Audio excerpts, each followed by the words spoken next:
Now is the time to cross over from ashes to beauty. We have been forged in the fire of adversity, called to return to our first love. Follow the ancient paths as we discover the hidden word of Yahuwah. This is Crossing Over with Jessica Arianes.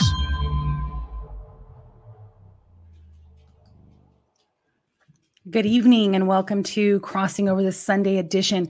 Hey, listen, I know this is not our usual time and date, but we have a special guest for you. It's going to be an amazing show. Man, I'm excited. I'm so excited. And if we're a little behind, it's Dr. Pigeon and Zen Garcia's fault. That's who's coming on tonight. And I will blame it on them. I'll tell you why. Because earlier I called to get some bio info and I said, hey, Dr. Pigeon, what you going to talk about? And he says, well, I got this, and that, and this. I said, whoa, and forget it. It turned into this dialogue that was so dynamic. I couldn't get off the phone. I said, man, now I got to call Zen. Right. And you know, Zen is explosive. And I'm like, whoa, two dynamic men. So I call Zen. Zen, what do you want to talk about? So he says, hey, we're going to talk about the Thracian Chronicles and the scripts decoded. I said, what? And he's giving me, and I'm sitting here taking notes like I usually do. And forget it. My time was consumed. So I know that if just that little tiny bit of information that was given to me threw me for a loop. I mean, it was so exciting to hear what these men had to say. Imagine what they're going to present tonight. So how exciting is it that we get to be a part of that? Let me bring our guests on. Let's see. We got Dr. Pigeon in the house. Hi, Jessica. Hi, it's all your fault. I know, this was such a, of course, I love sharing the show with Zen. It's always great. He and I have terrific discussions together. And so this, I think, is going to be very exciting. But I think also when I was doing the research for this particular show, I mean, I came upon some things, like I normally do, stumbling around in the dark. Hey, what's that? Oh, whoa, wait a minute. And what we're going to see tonight, I think, is going to answer a lot of questions. I mean, there's a lot of questions out there about what language was spoke and when, and what difference does it make? Right. What difference does it make? Sure. And we're going to see some things here because of just kind of looking at the forest for the trees, right? Often when you're in the woods, right, all you can see is, gee, that last branch that poked you in the eye. And you don't really see the fact that you're in an evergreen forest as compared to, say, a deciduous forest. Sure. So by looking at those kinds of things, at these macro principles, we're going to be able to discover some things about these extra texts that are going to reveal some history that's going to be just mind-boggling. Yeah, someone in the chat room said, just breathe. Are you kidding? I've been trying to breathe ever since I knew that we were going to have Zen Garcia on. Zen, welcome to Crossing Over. It's your first time. However, we've been trying to get together for a while now. And Wednesday, we have a special show scheduled. It's our Christmas special, right, Zen? Good afternoon, or is it evening already where you're at? Yeah, no, it's 8 o'clock, East Coast, United States of America, Athens, Georgia area, and always a great pleasure to be on with Dr. Pigeon. I have high respect and great, just feel that he is one of the top-notch researchers in the world on all the things that he covers, especially with regard to biblical history and the ancient manuscripts. And so, yeah, we always come together and the Spirit leads, and it's always a blessing for, us and the audience. So, and it's great to be here with you as well, Jessica. Thank you. Wow, what a pleasure that I get to host both of you. What a dynamic duo. So, before we get started, I want to introduce who you are to our audience. Zen Garcia, you are author, radio show host, and publisher. Your publishing company is called Sacred Word Publishing, and you actually not modified, but you reformatted and compiled the Aramaic and the Palestinian Targums, did you not? Yes, did make them available only because they, so many people were interested, and I felt that it was an ancient resource which so many people needed to have access to and to begin to actually know what they were and to study, because I do believe that They will greatly benefit those that begin to read and examine them in thorough manner. And they were not available in the time that I was seeking them out and reading from them. And so I initially put them into book form to have them for my own benefit and to have them for my own study. And then others asked me to make them available. And then when we started Sacred Word Publishing, I decided to, extend that courtesy to everybody. Awesome. Thank you for doing that. Dr. Pidgeon, you are also the CEO, Chief Executive Officer, along with the group there at Sefer Publishing, but you also have a publishing house, and you have included some of these extra biblical texts in the Eth Sefer. You want to talk about that for a second? Sure. Yeah, the Eth Sefer is a unique binding, if you will, that we came together and published 87 books in a collection. And it's a little bit, abnormal in size, because what you find in the KJV AD or the 1560 Geneva is 81 books, and our text has 87 books. And part of the reason we did it is because, of course, we have the benefit that the KJV interpreters, the Geneva interpreters did not have, which is the discovery of the Dead Sea Scrolls. And the Dead Sea Scrolls are very kind of dispositive, if you will, because they demonstrate a selection of texts that were concluded upon back in the 2nd and 3rd century BC, when they began to put these scrolls away and to memorialize these scrolls to be placed in these vases up in the caverns there above Qumran. And as a result, like, for instance, we were at a conference once, so when the book was first starting, and it was a prophecy conference, and I would say 60% of the prophetic teachers were teaching on Enoch, on Hanok. And they were all disclaiming the book. It's not canonized, but yet they were all teaching on it. And of course, we had our, the doorbell was ringing and the phone was buzzing off the hook of people who wanted to read 1st Enoch, 2nd Enoch, and 3rd Enoch. Now, ultimately, we did a lot of research on Hanok, and we published a kind of a compilation edition, if you will, that used the D.H. Lawrence, the Knib, and the R.H. Charles versions of Hanok into a single collection.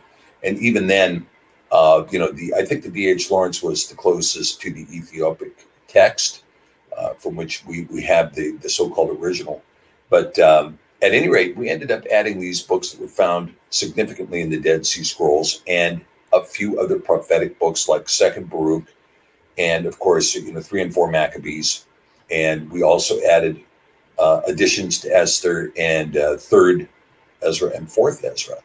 And those books turned out to be very significant. Now, there are some other books that I think are very powerful books in this same period. And Zen and I have talked about them before, too, like, for instance, the Testimony of the 12 Patriarchs, or the book of Joseph and Asenath. And of course, thanks to my friends Stephen and Yana Ben Noon, we have also discovered this book called The Ascents of James. Now, The Ascents of James was a text contained in the Clementine book Recognitions. And Recognitions is a very interesting compilation. It's really, it's a hodgepodge. It's a soup of writers that came together under the name Clement, some of whom were corrupt writers, some of whom, put some other things in place. But these few verses that are known as the Ascents of James have been the subject of intense research. And the Ascents of James may be the most credible 1st century document in existence today. And so as we looked at these extra scriptural books, and as we look at these, you're going to see tonight, and I think Zen is going to be able to really help us get through some of these things. We're going to see tonight that knowing about these books, just from kind of a macro view, to look at them and say, oh, what's going on here? What language are they in? When did they come about? What's their story? That's going to tell a huge tale. It's going to tell a huge tale. That alone, without even reading a word, that's going to tell a huge tale. Yeah, you're putting a lot of the pieces together, and it's giving us a dynamic view. Zen, are you still there with us? I am. Yeah, absolutely stunning about all this as well. Yeah, let's get started. So before we do, just an FYI, I have placed Zen Garcia's contact information in the dialogue box located below. If you will, please consider hitting that like button so this video can generate. Make sure that you share this video, let other people know. I think this is a very important topic. Again, we're talking about a paradigm, a perspective, a view, and that some of these contexts, some of these books will help to add to your faith paradigm, right? So my first question before we get started, and I'm sure everybody wants to know, this is pertaining to both Zen and Dr. Pigeon, is the world flat or round? No, I'm just kidding. No, don't answer that. Let's flip a coin. The earth, is it flat or is it round? Yeah, no, I'm just kidding. I said, oh, I'm going to do that. I'm going to do that to them. No, I'm just kidding. We'll do that another time. We were actually going to have this this dialogue. It wasn't a debate, but we were going to conduct a dialogue between both you and Zen and see, so have you both present your information regarding that topic, but we'll do that some other time. I thought that was funny. I'm sure everybody's going to be like, well, it's flat, it's round, it's flat. Here comes Jessica making trouble again. Yeah. All right, Zen. And as we get through the show, I will let people know about your conference. You got a conference coming up not too far from now in March 27th through 29th. Yes. Want to talk about that for a second? Yes, absolutely. And I appreciate you bringing that up. And for sure. Yeah, Dr. Pigeon will be a guest speaker there at the conference, along with myself, my son, Justin James Garcia, Stephen and Yana Ben-Nun, Rob Skiva, Nathan Reynolds, Laurel Austin will also be speaking, Dr. Joy Jeffries-Pugh. And so there's a number of really incredible speakers. Gary Wayne will also be there, and he is one that doesn't do a lot of conferences, and so and Dr. Joy as well. And so for those that are great fans and followers of their work, this will be a time to gather together with other really incredible speakers and to see their presentations and to meet them, share perhaps meal and dialogue. But also the Friday day before, we will be doing a day trip to the Georgia Guidestones, just to give people opportunity to see those monuments of the New World Order, the kind of 10 Commandments of the New World Order, and to just speak about that as well, include that in their journey. And then I'm very excited that we are trying to and get set up that Dr. Pigeon will be baptizing Monday after the conference, those that should be wanting and willing, and also in a flowing river. And so that should be a really beautiful experience as well. And you can find all this information out at sacredwordpublishing.com, and to get your tickets and access to the conference and to see the lineup and the topics that the speakers will be presenting on. Absolutely. And again, for more information, you can go to sacredwordpublishing.com. I have it located on the banner just below. Lots of great content there on Zen Garcia's website. And if you want to get a hold of him personally, like I said, I left the contact information in the dialogue box below in the information box. So let's get started with tonight's show. We're going to talk a little bit about the Targums. Dr. Pigeon has, you've been doing some research regarding the Celtic or Chaldean people and have come to the conclusion that they may derive from the line of Reuben. I have your PowerPoint here if you would like me to bring it up, or if you want to introduce a topic while I do so. Sure. Why don't you go ahead and let's bring up that first slide, and we'll begin with this. We're going to begin with this concept of the Targum, or the Targums, depending on how you want to look at it. But what we're going to see is what we're going to talk about tonight. And, and I have to hand it to you, Zen. I mean, I agree with you. Part of the reason we expanded the Sefer was for a similar reason. I was putting together the text that I was going to have for my own research, and I'd put it together in a green binder, and this was going to be my book, and that's what I was doing. And only it was many years later, more than 10 years later, that we finally got together and said other people wanted to read the additional books. And so we began publishing. But when we look at this situation here, ancient texts, extra scriptural reading for the extra special mind. we're going to show you there is some biblical truth here that we're going to find that is extremely important as part of this teaching. Now, and before we get into the Thracian Chronicles, which is going to be a very good discussion, I think. When we talk about the Targums, there is something that happened. In fact, Jessica, can you skip to, I think, maybe slide 3, maybe? No, let's go to. Tell me when. Just a minute. Let's go to slide 4. Behold, right there. That's the one. Behold, one you just had. Right before it? Okay. Yeah, there, right there. Okay. Now, let's take a look at this for a minute. Now, this is a passage, one of these things that we discovered when we placed Fourth Ezra inside the text, and it's an extremely important passage, and it's a passage for all of those who are students of Scripture to read, because in this passage it reads, "Behold, Yahweh, I will go as you have commanded me, and reprove the people which are present. But they that shall be born afterward, who shall admonish them? Thus the world is set in darkness, and they that dwell therein are without light." Because why? Because your Torah is burnt. Therefore, no man knows the things that are done of you, or the work that that shall begin. In other words, by the time we get to Ezra, which of course is after the destruction of the Temple of Solomon, the Temple of Solomon was destroyed by, of course, the Babylonian army. Now, when you see this, the temple and all of the precious things were taken away. But here, Ezra is telling you categorically, the written record is burnt.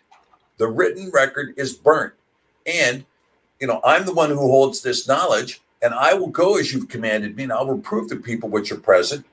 But what about those that are born after me? Who's going to admonish them? Thus, the world is set in darkness, and they that dwell therein are without light. Okay, let's go to the next slide up.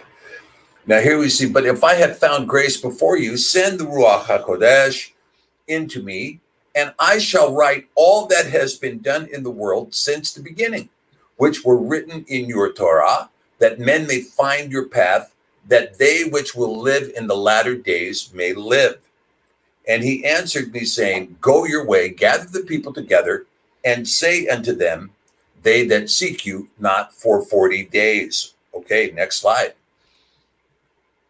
And come hither, and I shall light a candle of understanding in your heart, which shall not be put out till the things be performed, which you shall begin to write.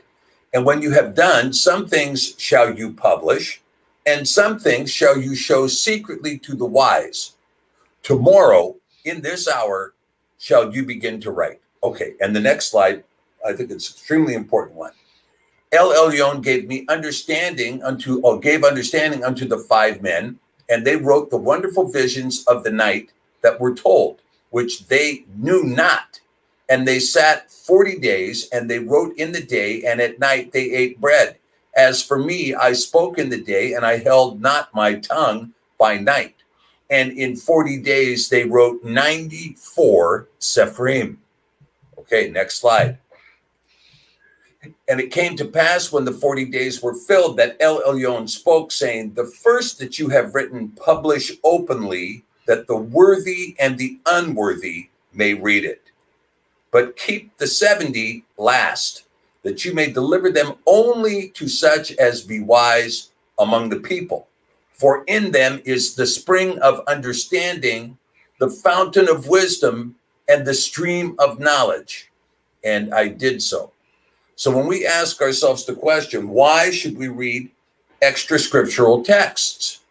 Because in them is the fountain of knowledge. In them is the spring of wisdom, the spring of understanding.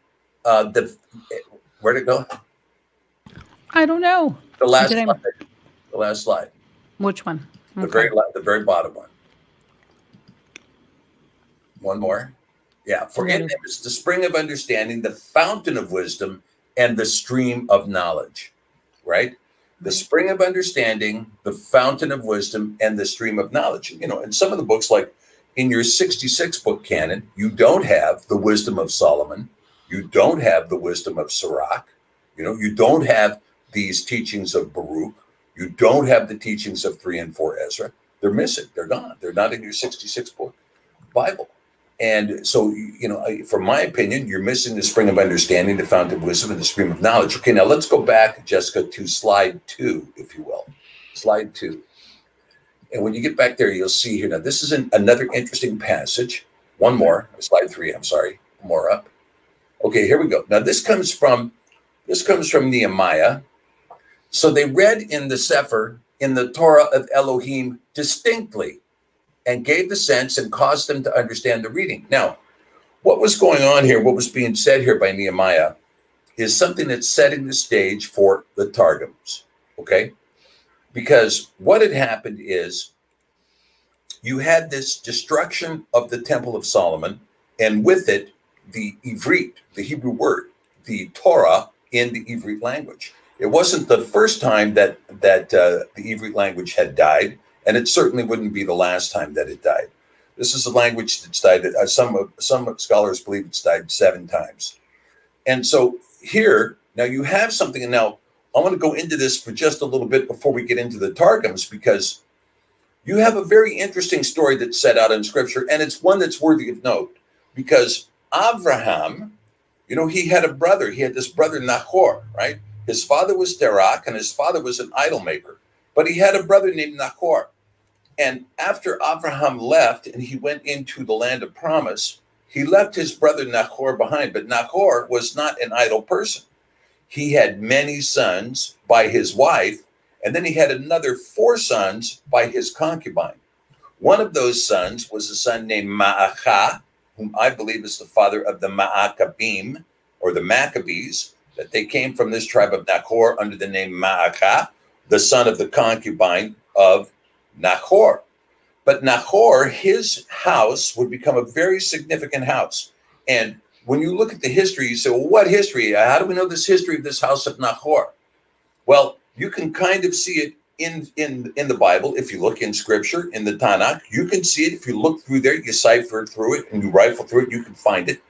Because what happens is this, historically speaking, Abraham leaves the house, he leaves the land of Haran, in the land of Ur, and this place Haran. Now, Haran is a place in Turkey, and I've showed this to you guys before on Google Earth, that there's an actual square of land there, and this temple called Göbekli Tepe is just immediately north of that square up in the mountains there, which appeared to be some kind of temple of sacrifice for these people of Haran, or in the land of Ur.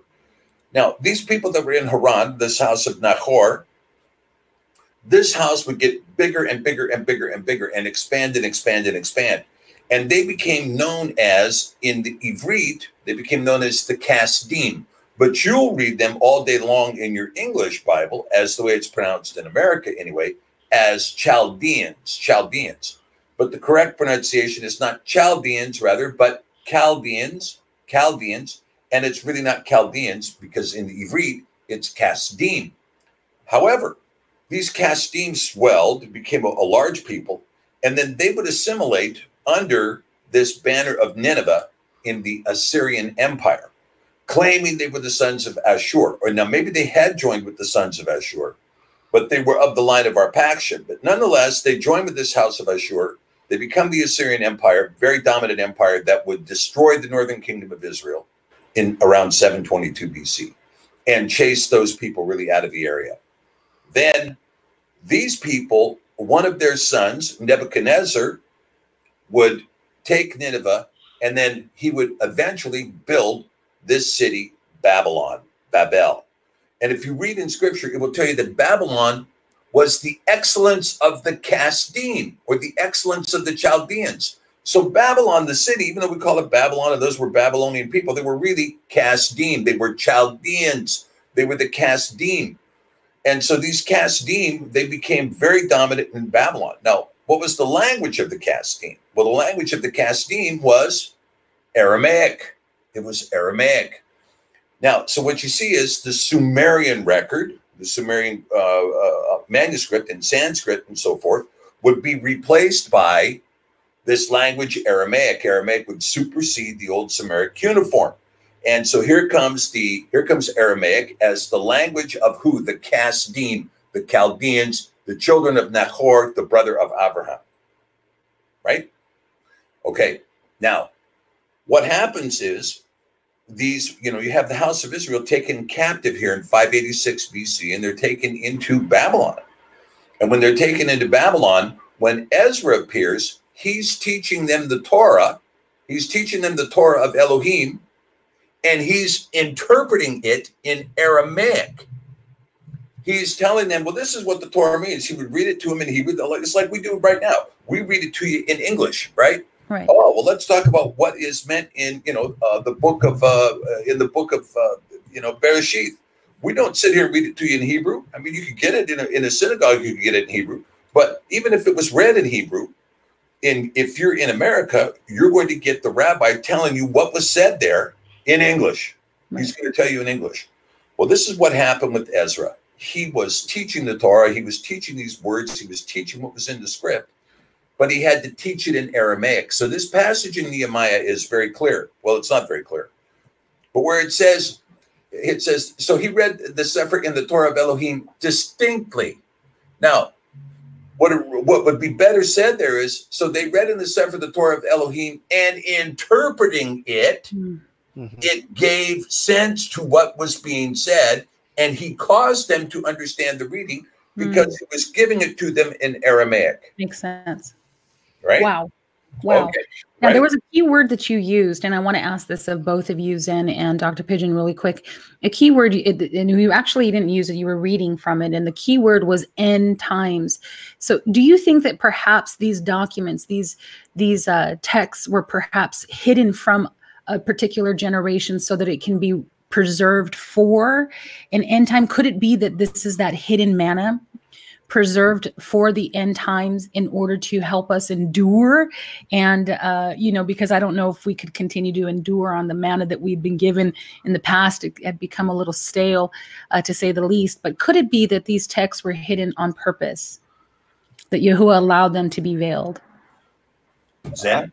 I absolutely believe that this is part of the spirit of wisdom and truth and prophecy being poured out upon all flesh that Yahuwah had promised in Joel and in Acts. And yes, this is part of the unveiling of all things, the hidden things. And so, yeah, I absolutely believe without a doubt that, even the work of myself and Dr. Pigeon and bringing to light this knowledge, as well as so many other texts, because so much is coming to light in this day and age and is easily accessible, that this is without a doubt the Most High bringing forth truth in all aspect. Hallelujah. Yeah. All right. And just to finish answering that question, let's look at the first verse of the book of Hanok or Enoch. That reads, this is Enoch 1:1, the word of the blessing of Hanok, how he blessed the elect and the righteous who were to exist in the time of trouble, right, rejecting all the unrighteous and wicked. So this book, the book of Hanok, was not directed for people in the 1st century or even in the 15th century. It's directed for those people who would see the time of trouble, the time of Jacob's trouble. Makes sense. Yeah. Very good. Very good. All right. So back to Nehemiah. You were concluding. So in conclusion, when we talk about this, what we see is, and here's where it gets very interesting, and this is why the Targums are so critically important. Here you have Ezra saying, okay, I've got to make sense of all of this Hebrew stuff that we've lost. These people don't speak Hebrew anymore. I've got to make sense of it. And so in order to make sense of it, I've got to teach it to them in Aramaic. And so he starts teaching it to him in Aramaic, and then eventually his teaching would be written down in the Aramaic. Now, where this gets fascinating, this is what's so important about the Targums. And the Targums, and these are all, by the way, the Targums precede the Talmud. Even though there are, I think there are Talmudic corruptions of the Targum that appear later on, like the Yerushalmi Targum, for instance. You have this idea that somehow the rabbinical authority was going to grab a hold of this idea of the Aramaic explanation and then try to pull it in. but there are some significant targums of the books that I think Zen has published, for instance, which are explanatory, right? Yes. Yeah. Let me just read an excerpt here from Zen, from your website at Sacred Publishing. And it says here, Targum, meaning translation, references the various language transliterations of the original Hebrew Torah, which were commissioned, created by temple elders. The Aramaic and Palestinian versions printed here are acknowledged to be the oldest and most widely used renderings of the ancient language translations of the original Hebrew Torah, though they are accepted to date back to at least the 1st century CE. You, Zen, believe them to be half a millennia older, as they first came into being to accommodate the Israelites' assimilation of Aramaic when exiled to Babylon in 597 BCE. It was during the 70 years of that diaspora that the Aramaic became the predominant colloquial language and accepted vernacular of use by the Hebraic peoples. During the 70 years of assimilation, the Israelites' use of Hebrew as lexicon dwindled from being the primary dialect of everyday conversation to being one of mostly scholastic application utilized intellectually by the priestly order or the class. Wow. That's pretty much kind of what Dr. Pigeon was saying. What's your take on the Targums, Zen? Oh, yeah, absolutely. Along with what Dr. P was revealing, it's because everything was burned up. All the knowledge was lost. And Esdras and also Jeremiah, Baruch, and also Daniel, you'll see that portions of those texts were written in Aramaic as well. And they were the ones that were part of the exile of that time. And it shows the transition of the language that the Israelites used from Hebrew to Aramaic. And again, you like when you look up the Targum in Wikipedia or other sources, they, the so-called professionals want to date it to the 1st century CE. But again, in my opinion, it goes back to, as Dr. P is bringing forth, back to the diaspora, and it should be 587 BC when the temple was destroyed and Nebuchadnezzar took the people into exile for that 70-year diaspora. And it was during that time that they assimilated Aramaic as their dominant lexicon. And then when the temple was rebuilt and worship reinstituted, that was when, and Ezra, the work of Ezra, in bringing forth all of this hidden knowledge again and making it available to the Israelites themselves, that he provided that in the Aramaic as well. And Targum itself just means translation. It's an Aramaic word that means translation. Now, what does it consist of? You gave me a website here, and I'll share it in just a second, targums.info, I-N-F-O. And I see here the Pentateuch, Targumim, and then I see the Targum Obadiah and the Targumim of the Megillot. What is that? You want to explain that to our viewers? Yeah, sure. Again, with Targum just means translation. And so what you see, even the Greek Septuagint and the English King James, they are Targums. They're just translations of the Hebrew Torah into a different language. And so every translation is what the Aramaic word Targum is. And so as we see that the first two, that the Israelites themselves, when they rebuilt the temple and began to reinstitute worship, they kept having to translate the Hebrew scriptures into Aramaic. And so it was then that the Targum came into existence and was made available for the Israelites themselves to study their own, holy texts. And then as we went later and later in throughout the time in history, that the different translations of the scriptures into different languages, these are all Targums. As I said, the Greek Septuagint, I believe the Aramaic Targum being the oldest, that it came about sometime in 400 BC after the rebuilding of the temple, and then the Greek Septuagint, then the I believe it was 216 BC, and then thereafter you see all of the other different translations. But even the scriptures of the minor prophets and others, as you may mention there, Obadiah, Ruth, and Megaloth, and these others, uh, these are what were now translated into English and made available for modern study. But the Targums, as different components and people began to translate different portions of the holy text and to make them available in different languages, these just became available over time. But the oldest renditions are only of the 5 books of Moshe, because those are the only, holy texts that the Israelites used during that time.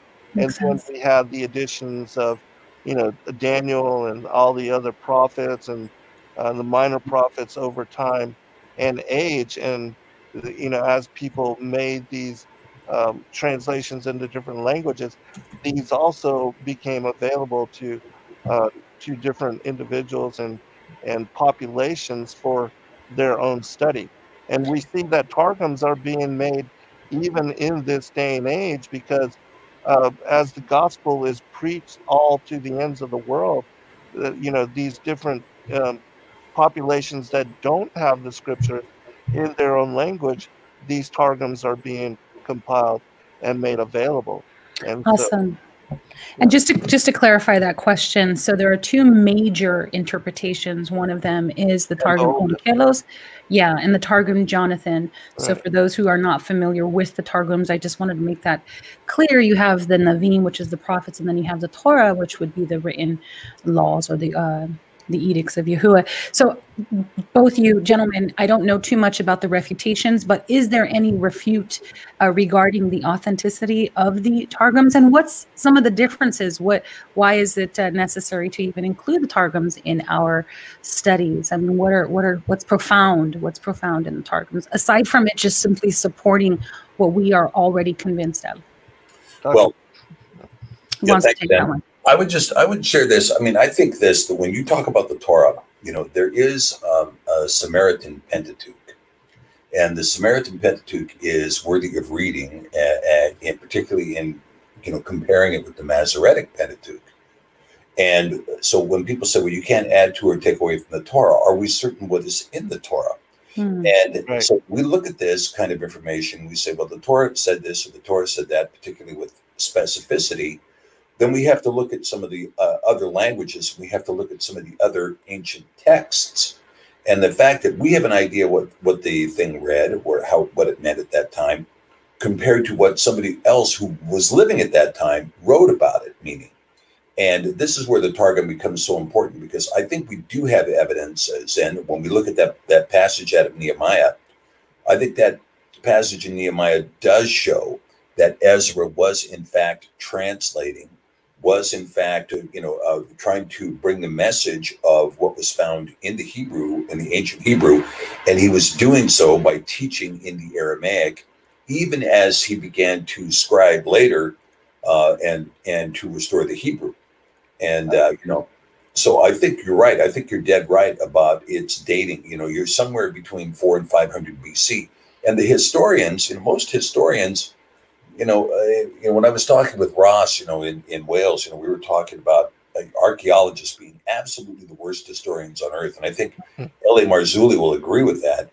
When you find some 22-mile long, burial mound that's in the shape of a serpent that you can't see unless you're flying in a helicopter.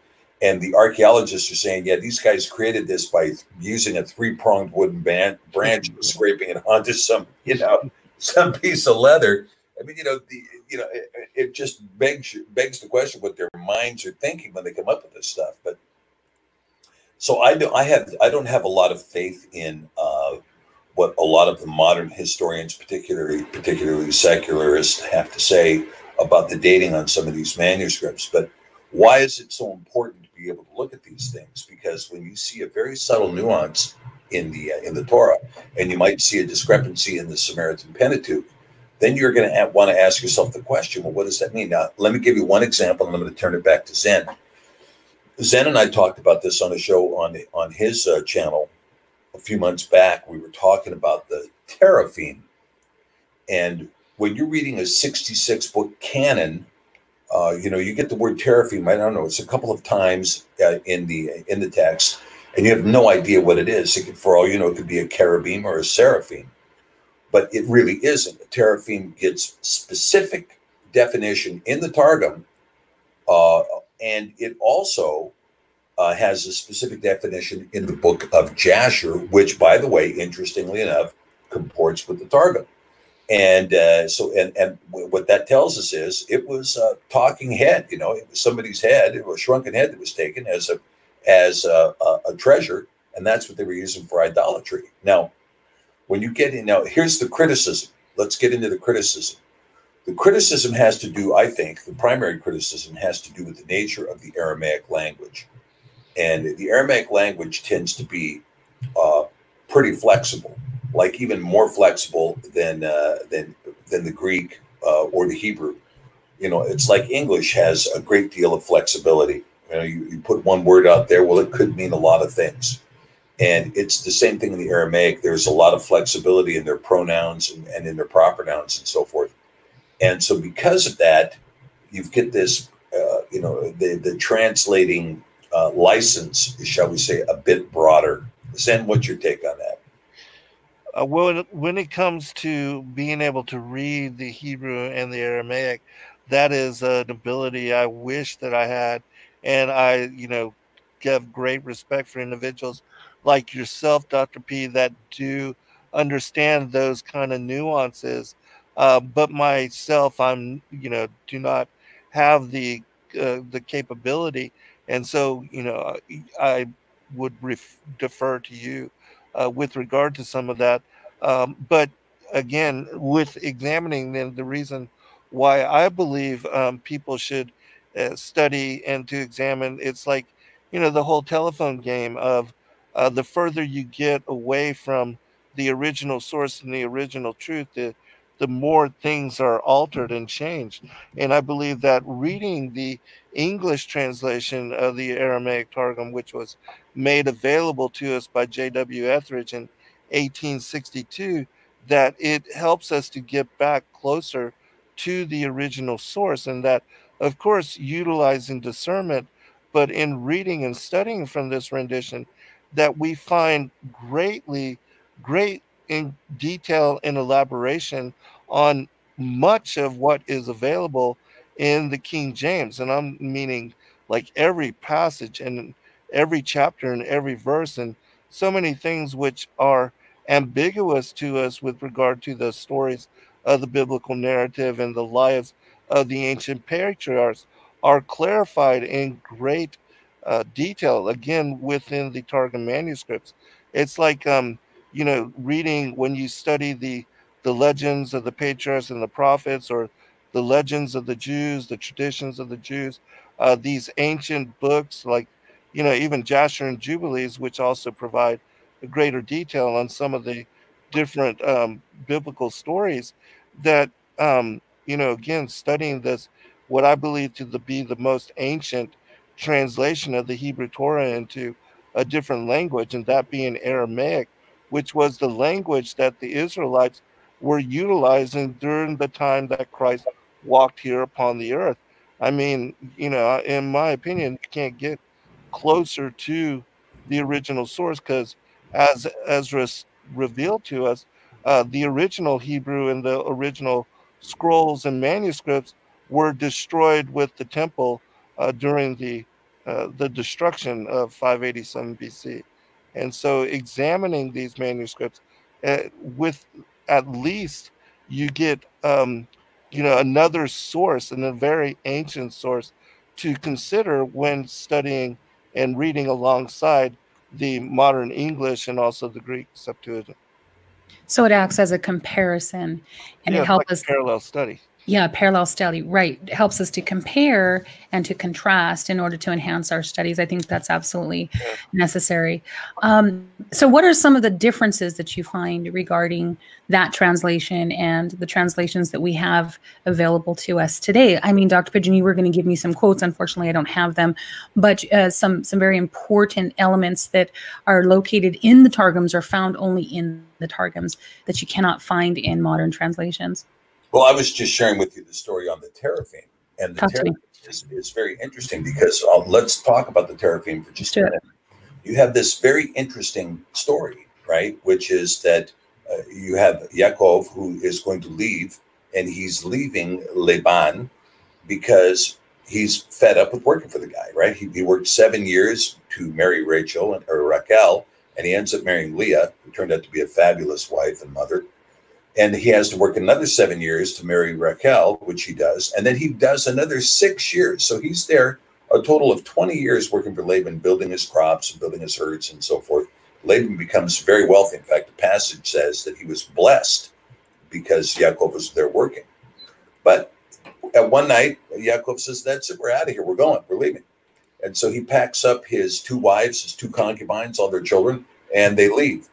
And as they're leaving, they're being pursued by Laban, who comes and says, hey, wait a minute, you ran off with my idols. And Yaakov says, well, look, any person who ran off with your idols, let that person be killed. Little does he know it's Raquel, right, his beloved one, who ran off with the idols.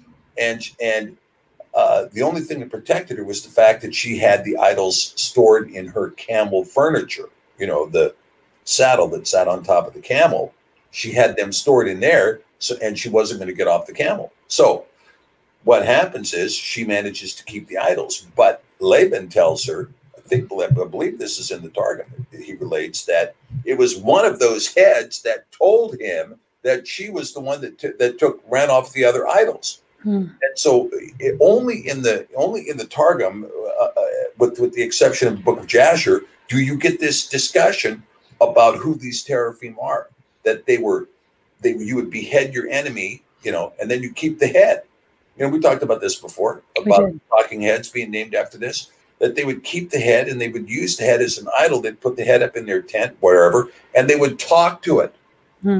Tell me about what you see. And then like an oracle. Like an oracle. And then the head would come back, like maybe a Ouija board or something. I don't know. Yeah.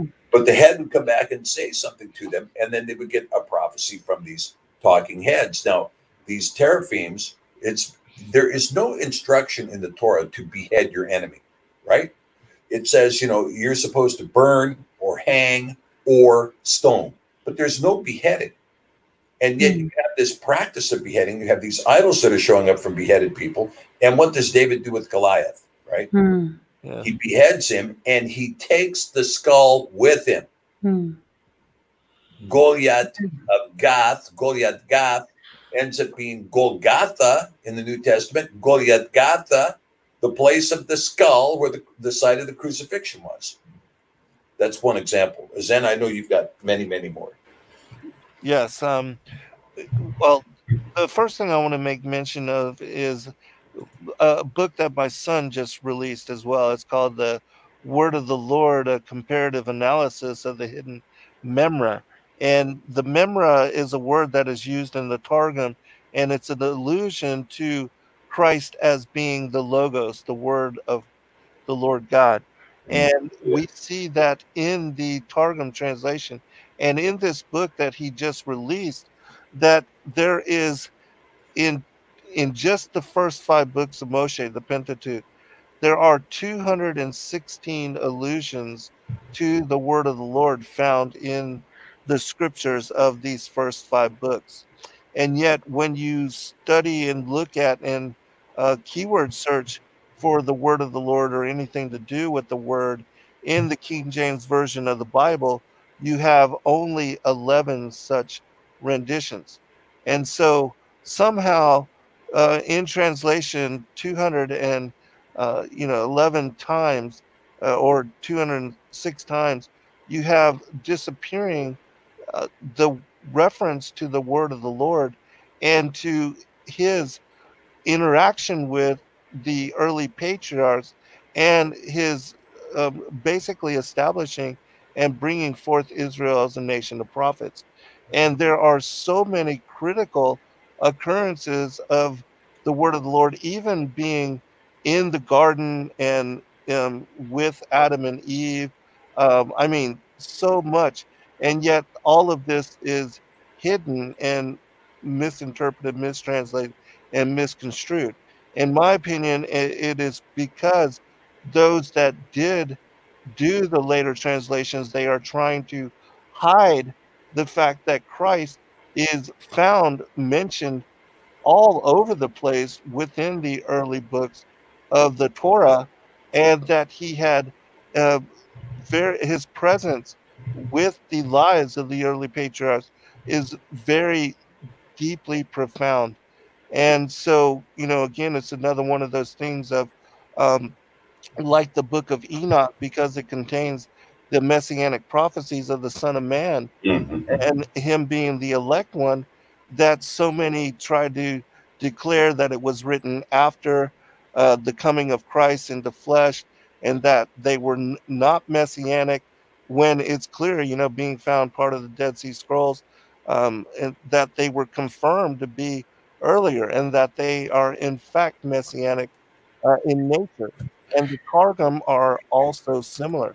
And that's just one instance. And so it's also found that in the Targum of Isaiah and the Targum of Psalms, there are 60 mentions to the word of the Lord, which are not found in the English translations that are available to us in the King James Version of the Bible. And so my son put out all of these instances and put them side by side for people that are interested. You can look at the Aramaic rendition of these different passages, and then look at the King James. And you will notice first that not only is there much more detail and greater elaboration to much of the stories that are connected to Christ as the Logos and his interaction with the patriarchs in Israel, but that in many instances the link to him has been completely removed and completely altered and tampered in a way so as to hide the direct link to him as Savior Messiah.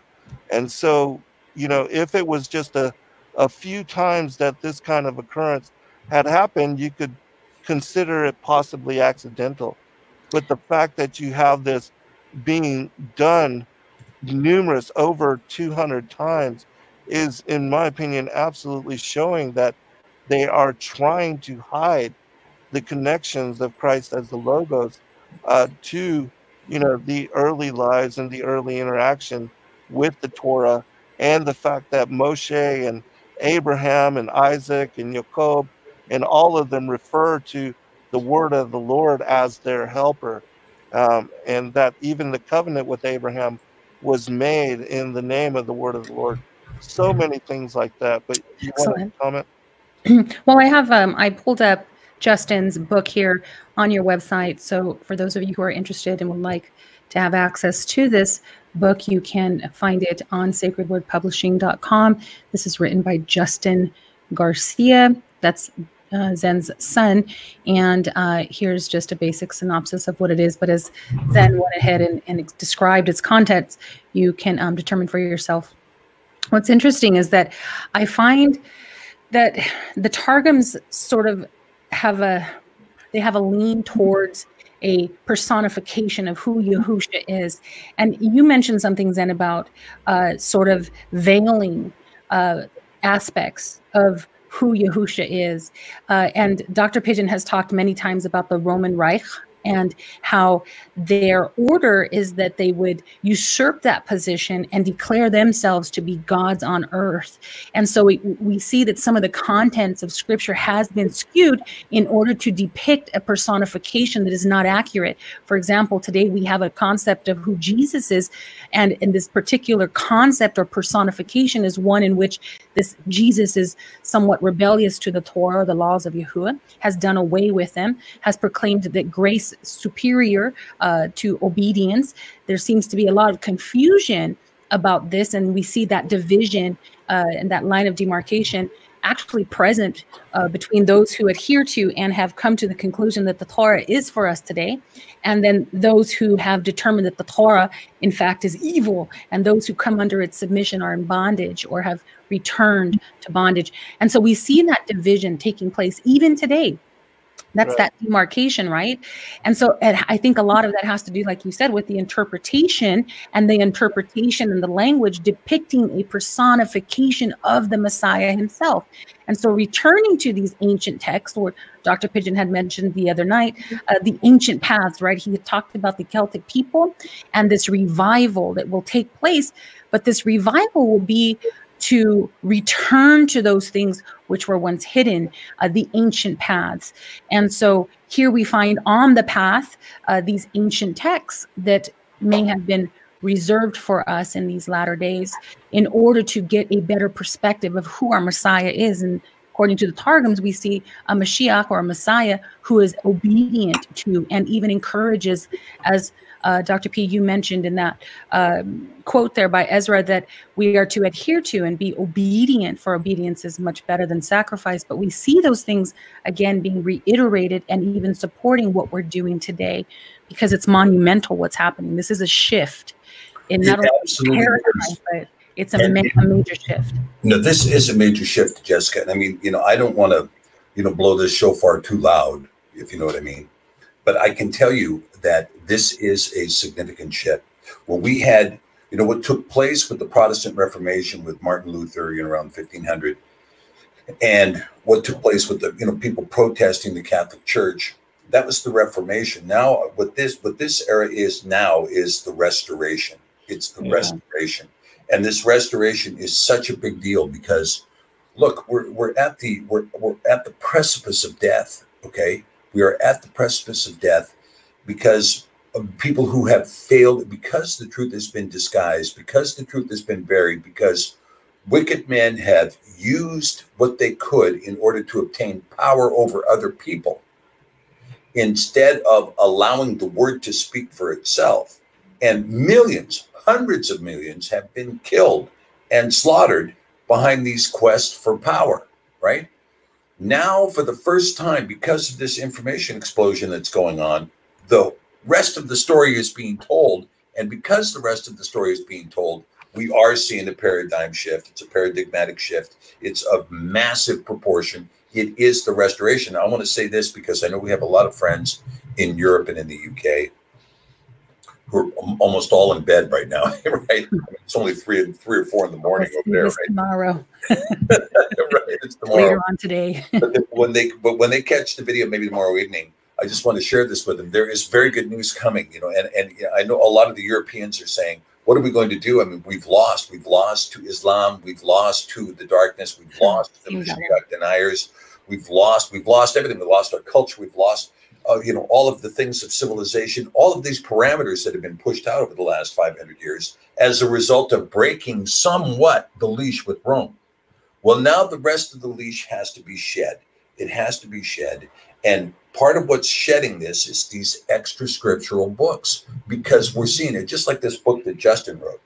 What an incredibly important book that is. It's an incredibly important book, because now you have these people who have, you take a 66 book canon and you let it sit out there for a while, and the naysayers about Mashiach are pick, chisel, erase, scratch, argue. And then they can say, well, of the prophecies in Isaiah 53, those really didn't amount to anything. And Paul was a liar and Peter's a fraud and blah, blah, blah, blah. And they're able to take apart the 66 books because there are many premises in the 66 books that do not have a second witness. There you go. Right? Absolutely. But all of a sudden, with the book of Jasher showing up, the book of Jubilees showing up, the book of Hanok showing up, second Baruch showing up, 4 Ezra showing up, Boom. Gospel of Thomas, the Nag Hammadi. You got the Essene Gospels, which leads us into our next topic that I will let Zen go ahead and introduce. It's something very new. So I've never heard of it, and I'm always studying. That's my job. I say, do you have a job? Yeah, it's to study. But Zen, you brought this to our attention. I'm not even sure if I'm going to say it right, but Thracian. The Thracian Chronicles, and then Dr. Pidgeon will go ahead and get into the Colburn.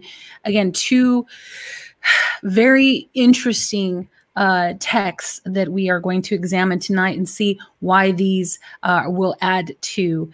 And so the Thracian scripts decoded the Chronicles. I'll pull that up while you're going, while you give it an introduction. Dan.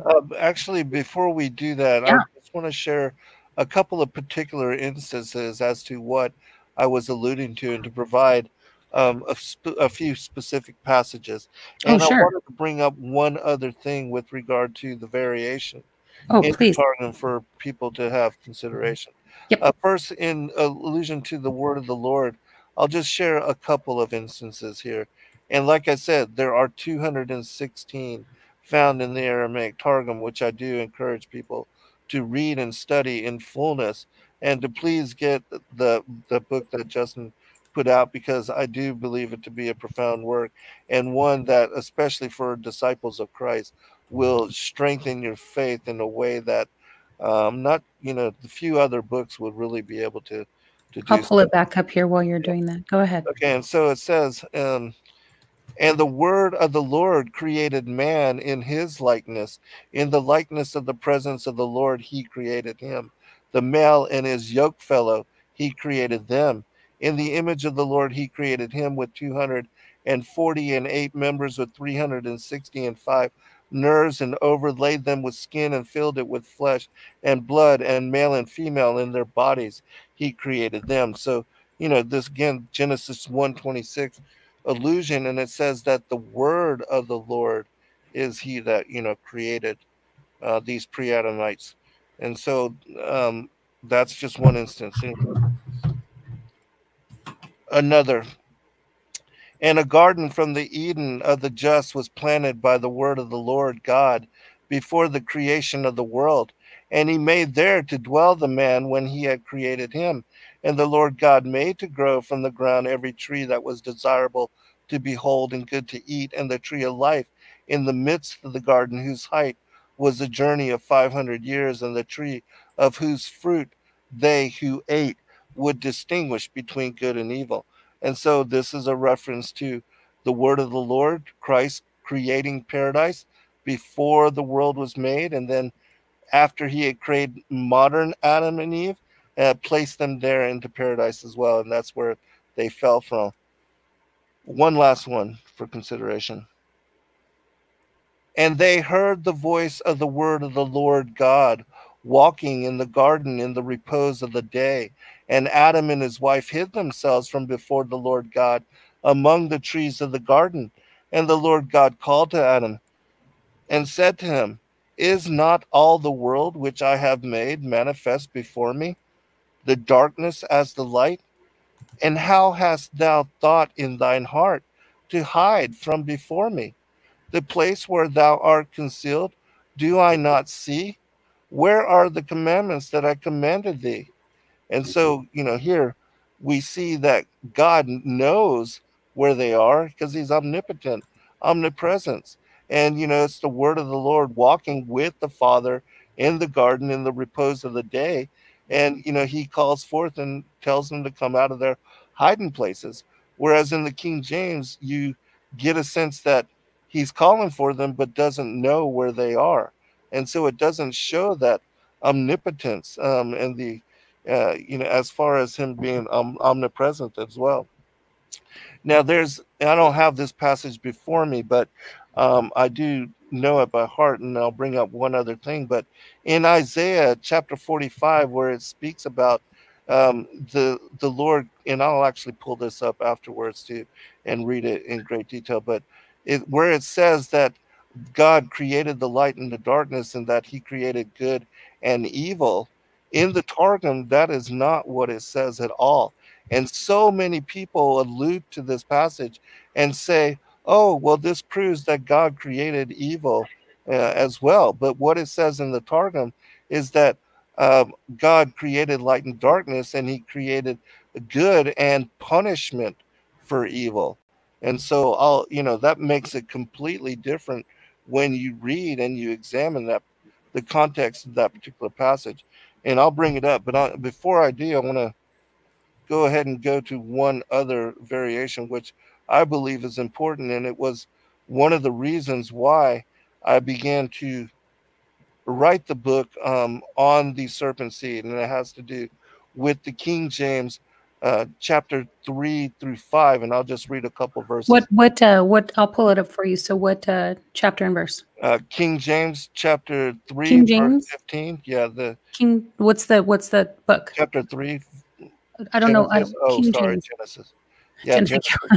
Sorry. Genesis, what verse? Chapter and verse? Chapter 3 and verse 15. Okay, go ahead.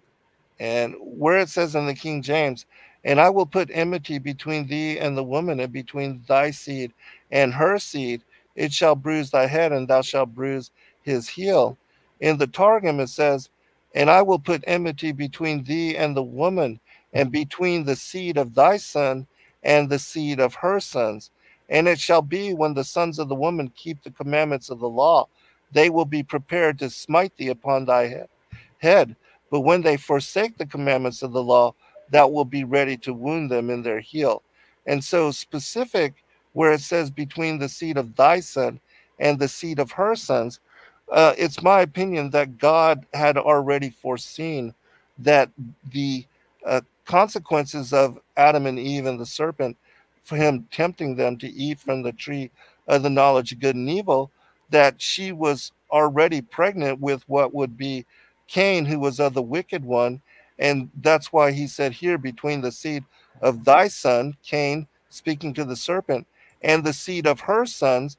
And it says her sons because Cain would kill Abel, and then 130 years later, Adam and Eve would bear Sheth, and his name meaning compensation, replacement, and substitution, and that it would be through Sheth that the line of Adam would propagate.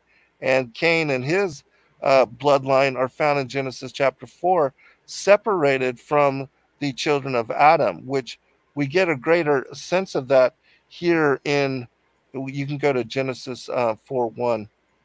And then I'll read just these last two passages to show connections to this particular verse. And in the Genesis 4:1, which is the passage most people use to refute the idea of serpent seed, it says, and Adam knew Eve, his wife, semicolon, and she conceived and bare Cain and said, I have gotten a man from the Lord. In the Targum, it says, and Adam knew Hava, his wife, Hava meaning life giver in the Hebrew, who had desired the angel, semicolon, and she conceived and bare Cain. And she said, I have acquired a man from the angel of the Lord. And she added to bear from her husband Adam, his twin, even Abel. And so this particular passage, which contains who had desired the angel, which has been left out, when you understand the premise of serpent seed, and that it was the serpent that beguiled Eve, and that's why she lost her chastity, as Paul references in 2 Corinthians 11, verses 2 and 3, that this is why she actually says, and she conceived and bare Cain and said, I have acquired a man from the angel of the Lord. Because it says in other places that Samael is the angel, the viper of God, who became Satan the adversary, that is the father of Cain. And that's why Cain was of wicked disposition, and that he had a seraphic appearance. And that this is, again, it makes greater sense why she would say, I have acquired a man from the angel of the Lord. Because when you read even the commentaries, which I can share a couple, that this is what is being spoke of, that Cain was the fulfillment of, I will put enmity between thy seed and her seed. And that the seed of the serpent begins with Cain as the wicked one. And then you have Abel being the firstborn son of Adam, who being killed by his half brother was replaced with Sheth. And we see that in two interpretations. I'll read this really quick and then one final passage from Absolutely. And just an FYI, I do have a copy of the Targum Pseudo Jonathan here on my eStart. So as you're commenting on the verses in the Targum, I'm bringing it up, and it does state here. I will read it for our audience quickly, and it says, "And Adam, the man, knew Chava, his wife, who had desired the Melachim, the angel, and she conceived and bore Cain. And she said, I have acquired a man, the angel of Yahuwah. And she added to bear from her husband, Adam, his twin, even Habal. And Habal was a shepherd of the flock." And it goes on. So, wow. Yes. Wow. And so Johann Eisenmenger, in his Traditions of the Jews, which was released in 1700, was actually rounded up and burned by all those that were against the serpent seed doctrine. Which it was I believe it was this one emperor, and he was trying to keep this knowledge hidden. But then there was a copy that was released 40 years later, and it says about Genesis 4:1, the interpretation, "And Adam knew his wife, who had conceived by the angel Samael, was pregnant and bare Cain, whose resemblance was like the upper creatures and not like the lower. And she said, I have gotten the man, the angel of the Lord." In the Legends of the Jews from Lois Ginsburg, he says of this verse, Cain's descent from Satan, who is the angel Samael, was revealed in his seraphic appearance. At his birth, the exclamation was wrung from Eve, I have gotten a man through an angel of the Lord, which is exactly what Samael was. He was an angel of the Lord. But one last thing, go to Genesis 5, chapter 5, verses 1 through 4. Genesis, hang on just a second. Yeah. One more time, please. Genesis chapter 5, verses 1 through 4. You got it. All right, go ahead. All right. In the King James, it says, "This is the book of the generations of Adam in the day that God created man. In the likeness of God made he him. Male and female created he them and blessed them and called their name Adam in the day when they were created. And Adam lived 130 years and begat a son in his own likeness and after his image and called his name Sheth." In the Targum, in Genesis chapter 5, it says, "This is the book of the genealogy of man. In the day that the Lord created man, in the likeness of the Lord he made him. Male and female he created them and blessed them in the name of his word. And he called their name man in the day they were created. And Adam lived 130 years and begat Sheth, who had the likeness of his image and of his similitude. For before had Hava borne Cain, who was not like to him, and Abel was killed by his hand. And Cain was cast out, neither is his seed genealized in the book of the genealogy of Adam. But afterwards there was one born like him, and he called his name Sheth." And so we see that it is emphasized that Cain was not in the similitude or likeness or was born of Adam, but that, Abel was, and being killed by his hand, then Sheth, again, his name meaning compensation, substitution, and replacement, was born afterwards. And Cain was cast out, neither is his seed genealized in the book of the genealogy of Adam. And so when you understand that Samael, the viper of God, the angel of death, is the father of Cain, then it makes sense that in Genesis chapter 4:1, you see that verse being the beginning of the chapter where you find Cain's generations, the 10 generations born of him. It begins there and is separated from Genesis chapter 5, which is that chapter that speaks about the 10 generations of Adam and his children. And so we see this distinction and differentiation is even encoded and preserved in the King James when you understand the fullness of the passage as it relates to these two bloodlines. And that, you know, this is again is why it says in Genesis 3:15, even in the King James, that God is going to put enmity, speaking to the serpent, that he's going to put enmity between his children and the children of the woman, the seed of the woman and the seed of the serpent. And that we see this war and this enmity playing out all throughout the scriptures when you have this understanding. And again, it's very clear, and it's preserved in the Targum, which again I believe is the oldest translation and the most authoritative of those available to us for modern consideration. Very interesting. I'm actually of the same belief. However, I found this information to be hidden in the language itself. So when you remove what the outer layer of the specific language, you can find these things actually hidden covertly beneath them, beneath the language. And so, Dr. Pigeon, you're sitting there quietly. I know we only have Zen for a little while. Zen, as long as your voice holds up, let us know when you have to go. I do want to get into the Thracian scripts. Absolutely. And I also want to, maybe we can talk a little bit about the Colburn. I know Dr. Pigeon has brought it up several times, but I want to see, you know, exactly how that works into the historical aspect of our awakening today, because it's, again, it's putting a lot of the pieces together. But you're sitting there quietly. Dr. Pigeon, would you like to remark on some of what Zen said? Again, we don't always have to agree here. We respect and love each other. I think that we are demonstrating that love towards one another and giving you, the audience, an opportunity to search these things out for yourself to determine what is being revealed to you in the spirit of truth. And so before we move on to that Thracian script, Dr. Pigeon, do you have any comments?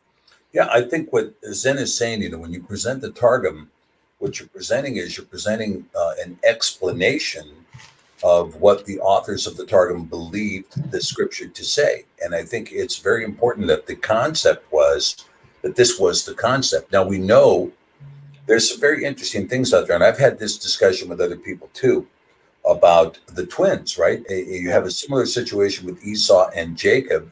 Sure. That it's possible to have a dual parentage, and I forget what the technical name is for it. But Heteropaterno superfecundation. It is right. There we go. The seed. Mm-hmm. Now we've got the name. So what it amounts to is that it's very possible, even today, for a woman to have twins, to have a twin pregnancy from two different fathers. Yeah. Right? Now, I've got to tell you now, while we talk about these things, and of course, when I look at this, people say, well, you know, it's possible that Esau and Jacob had two different fathers. Well, I'm not going to be rewriting the Torah in the Sefer, okay? Right. Especially when I don't have a text I can look to and say, well, this is an authoritative text and so on. But when you look at, I just want to share this a little bit with the Colburn, all right? When you look at the Colburn Bible, now the Colburn, again, you have a text here with that the Colburn Trusts says that this text it comes from ancient Egyptian sources. Now, my friend in Wales, Ross Broadstock, has just released a book. He's calling it Qumric Hieroglyphics, or Qumric Glyphics, or something to this effect. It's a brilliant name, and it's a great book. And he demonstrates about the Qumric language, the Welsh language, being capable of interpreting Egyptian hieroglyphics. That they're able to, you know, they're able to put the letters back and forth and able to read the stuff in the Welsh language. So this is very interesting that you would have such an immediate connect from even modern Welsh back to the ancient Egyptian hieroglyphics, to the point that Alan Wilson was able to read the Black Obelisk in Welsh after he translated the hieroglyphs. Wow. Well, what does that tell us? It tells us that there is an ancient record out there that corroborates some interesting things. Now, I want to read just a little bit of a passage, just a little bit, out of the Colburn, okay? This is the Colburn, and this is chapter 5. It's called The Destroyer. This is from the scroll of Edetha, one of the scrolls that's contained in the Colburn. It says, the doom shape called the Destroyer in Egypt was seen in all the lands whereabouts. In color, it was bright and fiery, in appearance changing and unstable. It twisted about itself like a coil, like water bubbling into a pool from an underground supply. And all men agreed it was the most fearsome sight. It was not a great comet or a loosened star, being more like a fiery body of flame. Now, what's being said here, and what is discussed here at this point, in the Kolbrin is this discussion of the kind of events that took place with this destroyer being present in the heavens, what took place in Egypt at the time of the Exodus. And it goes on to name the parties, but Moses had a different name. The Pharaoh had a different name. And there were a ton of different names there in place that are used in this ancient Egyptian text that is retained in the Kolbrin. And it talks about, so now the Kolbrin's been around for a long time, a lot longer than, let's say, the discussion about Planet X and Zechariah Sitchin and Nibiru and all this kind of thing. But, we do know that Gil Broussard has spent a lot of time documenting this stuff, its historical references. And then he points to the fact that, initially he thought it was a planet or a planetary system, or maybe it's a comet. But here the Kolbrin's telling us point blank, no, it's not a comet. No, it's not a planetary system. It's some kind of coiling thing. And the effects of this coiling thing in Egypt at the time, as described in the Kolbrin, is enormous. I mean, it was total anarchy. Nobody cared about living. Nobody cared about rules, restrictions, or anything else. The Pharaoh didn't care about running the empire at all. He didn't care. Nobody cared because it was so destructive, so incredibly fearsome that people, of course, were hiding in caves. It was Moshe at this point that calls out the people of the house of Yasharel and says, I'm going to bring law and order. We're going to pull out of it. We're getting out of here, So again, you're talking about a record. Now, can I verify this record from any other source? No, I can't. But you can look at this record and you can say, if you're reading with discernment, you can look at this record and go, this appears to have a number of things that are being said here. Okay. Like I was reading out of the Kolbrin today, and I'll give you another example. This one really surprised me, really shocked me. Because, Jessica, we have talked about, microchimerism, right? And microchimerism is... Are we on the Kolbrin? Let me pull it up. Are we going to go there? Yeah, but I don't know if I can give you the exact scriptural site for this in the Kolbrin. It's okay. I have the website for the Graham Hancock official website. You want to look at that? Go ahead. But what you see in the Kolbrin, it starts talking about this teaching of Yosira. Yosira is the name they use. And then in this teaching of Yosira, he's talking about adultery, and he says a woman should not commit adultery, and the reason a woman should not commit adultery is because, and I'll be kind of explicit here, and I sure hope I don't offend anybody, but he says basically when the seed is resident from one man and another seed appears, it creates an anomaly, and it creates a destructive anomaly inside the child that's birthed. Now, since then, we've talked about, and science has really come forward since the mapping of the genome. So you're not talking here with something that was known in 1990. You're talking about something that's, basically this century, since we've obtained this information, that they have discovered what's called microchimerism. And microchimerism is this idea of resident DNA of being in place, which affects the fertilized ovum. Yeah, so to the point that you have, and so a lot of the stuff we talk about, this is what's so good. Very similar to epigenetics. It's very similar to epigenetics. Transfer of genetic data, yeah. I'm so glad that you've had all the microbiology you've had, Jessica. You handle these topics really well. But I can tell you, Zen's talking about it here when we talk about the seed of the serpent. And of course, a lot of people jumped on the idea, well, you can't have the seed of the serpent because you're trying to say that angels had seed. Well, you have this record in Genesis 6:14 that tells you that, yeah, angels had seed. And in fact, in the Sefer, we started looking, and you were mentioning this too, Jessica, that you were talking about the fact that you can find it, you can discover a lot of this truth by looking at the underlying language. Yeah. Now, I can tell you, and when we looked at 6:14, we discovered something that was shocking, which was this word nafal. Right. Not Nephilim, but Naphalim, not the fallen ones, right? The fallen ones who had gone from eternity, who La'olam had gone from eternity to become mortal men. They went from eternity to become mortal men. They shed the heavenly body to become mortal men. Now, do I know that Samael did this? I don't know that. But what we can talk about here, when we start talking about the seed of man, the seed of the woman, the seed of and her sons, the seed of the serpent and those sons, when you begin talking about this, or even the idea of passing your children through to Molech, right? That was most likely a form of microchimerism, where you have additional DNA coming in. You've got different DNA that's taking place. Now, do we No. understand this from a scientific point of view? 100%? Absolutely not. But we have something as a scriptural record that is pointing to something that we don't know. You know, everybody, you know, in our, you know, in the 20th century, I can remember in the 1970s, and I know you weren't even born at that time, but I can remember during that decade, the United States thought that we knew everything there was to know on Earth and in the universe. I mean, we had 100% of the knowledge, and we would sneer and snicker at how stupid those people were in the 19th century, in the 18th century, in the 17th century. And as it turns out, we didn't know anything. We didn't know anything. We still don't know anything. And, you know, so. You know, it's interesting, again, in the language, I'll just give you an example before we transition here. But I'll give you an example of a word, one word that, again, connects those dots that Zen was talking about here. Remember when the children were in the wilderness and they were craving the meat of the bird, and Yahuwah had given it to them in that place in the desert. What was it? The quail. And yes. Right. And so, and they gorged on it to the point where, it came forth out of their nostrils, and they were, purging it out, because again, the desire of their heart was for this thing. Well, they named that place Kibroth Ha, meaning the, and this is interesting, Ta'ava. Kibroth ha-ta'ava, Kibroth ha-ta'ava. You can find it at the Index Strong 6914.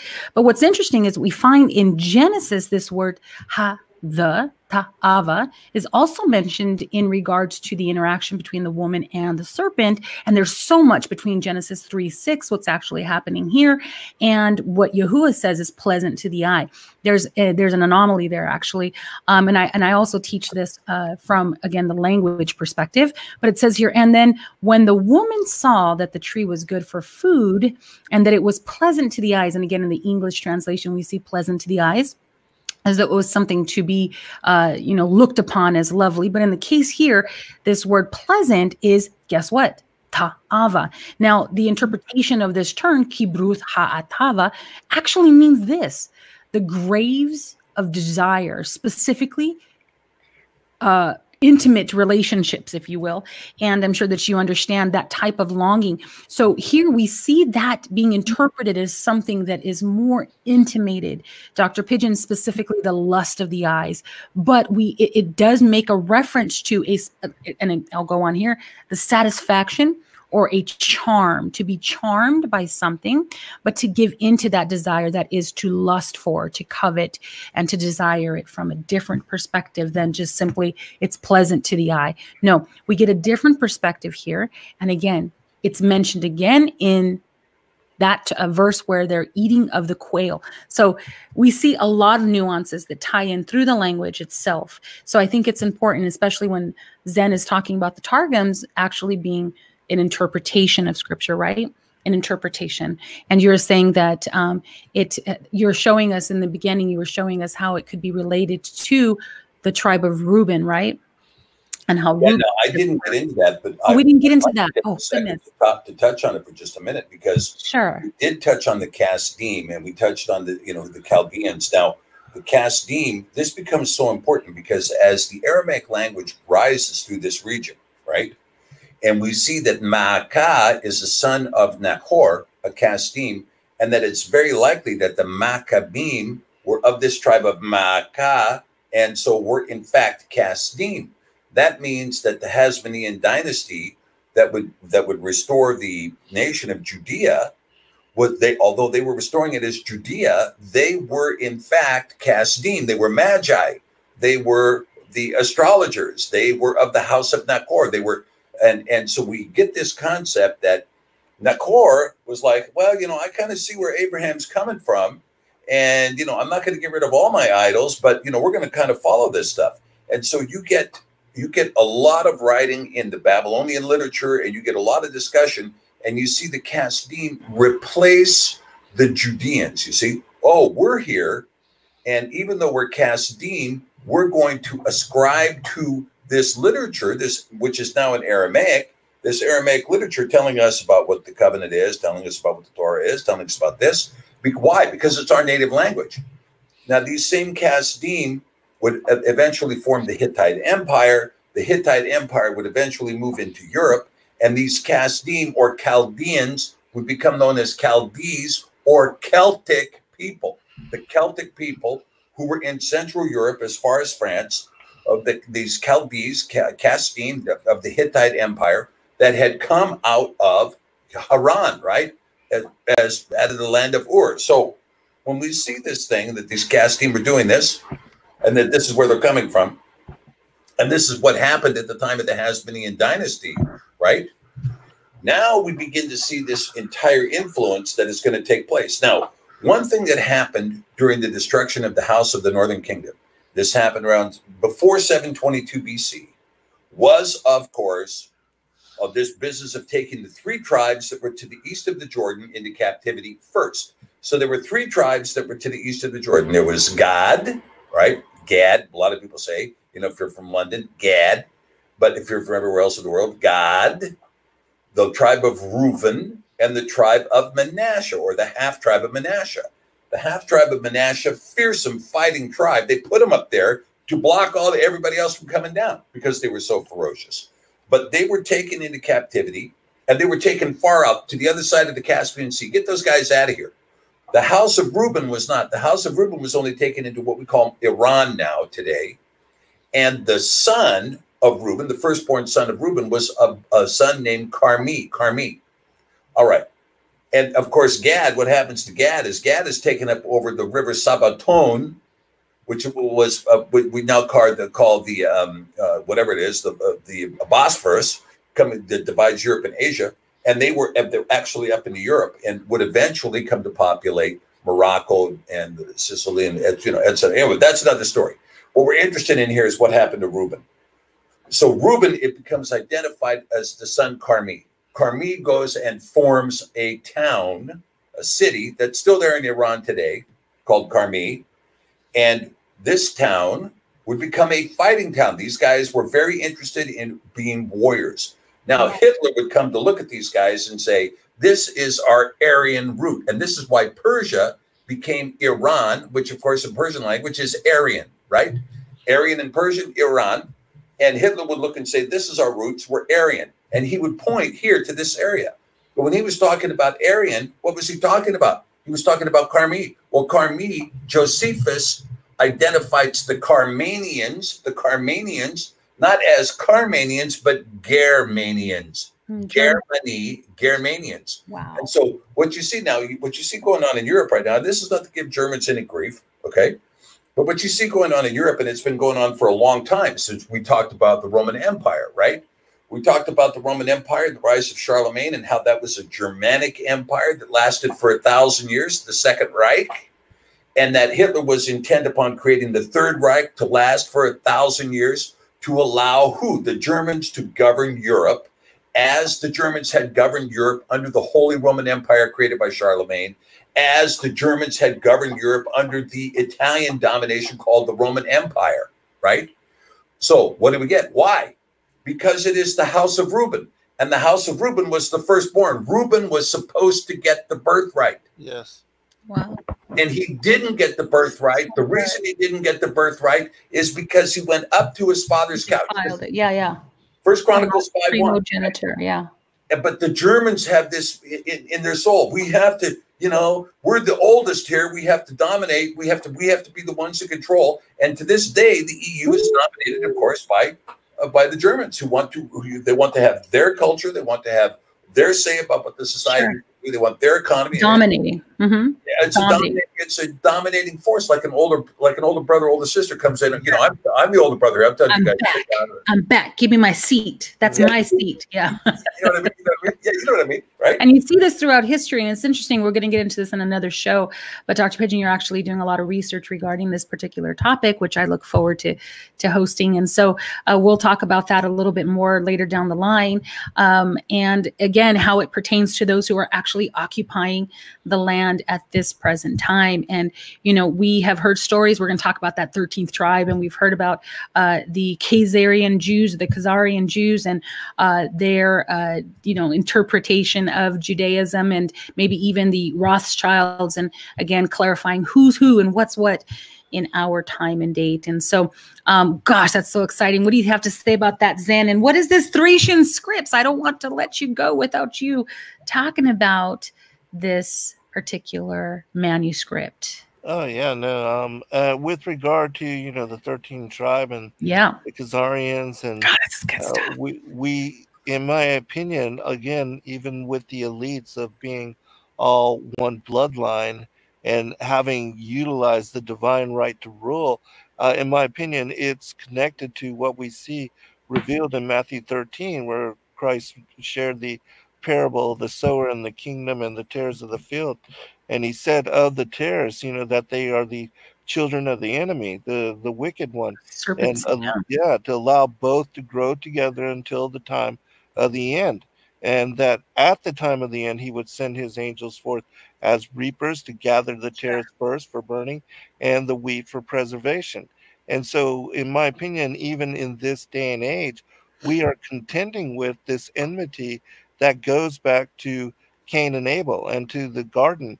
And even as I cover it in my great contest books, that it links to even the rebellion of the angels, Lucifer and the 1/3 that joined him in insurgency, the war in heaven, and that the division of light and darkness, and what I believe was the destruction of the earth in Genesis 1:2, where the earth became Hayat Watobu Wabohu, became a deserted wasteland and indistinguishable ruin.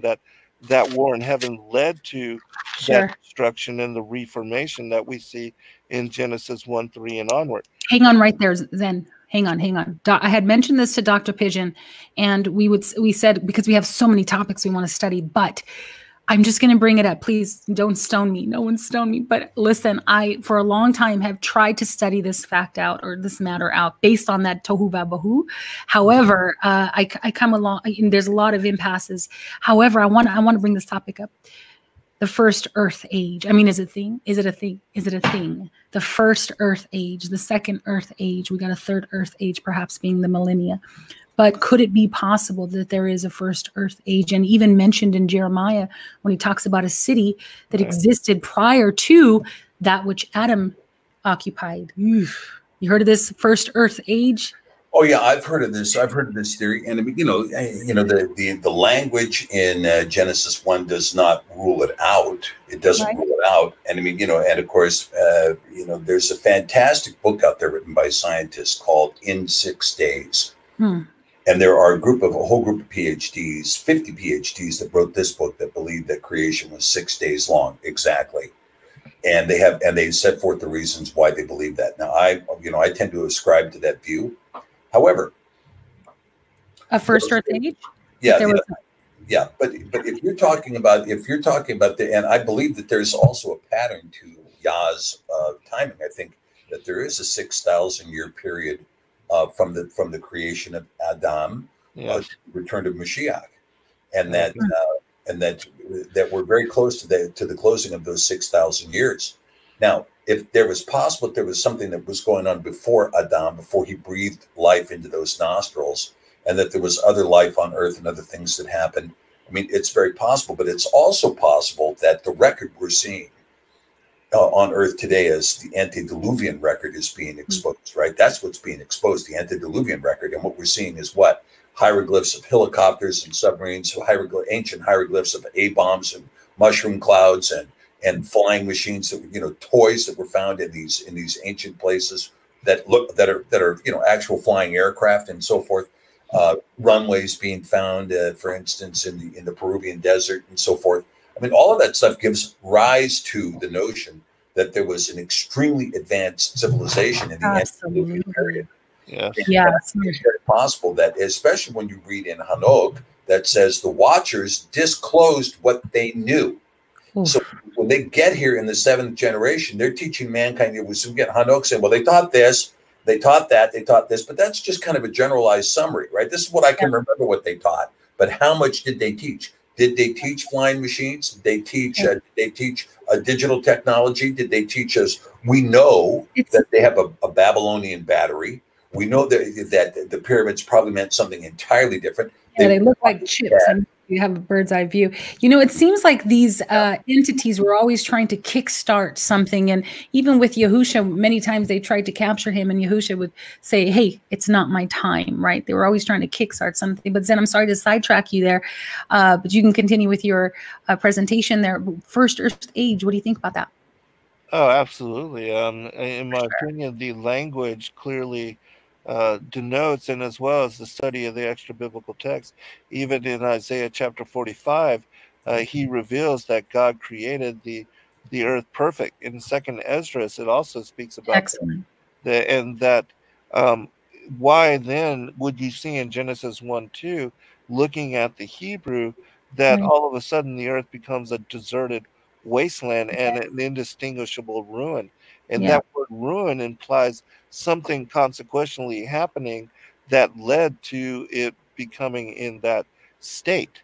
And Right. so, in my opinion, unless you understand about the first world age, and even in Second Peter, I believe that he is making mention of, and even though a lot of people associate this Catabo being spoken of here as being the flood of Noah's day, I believe it goes back further because it makes mention of how the second world age will be destroyed by fire. And we Exactly. know that this is the one that we are in now.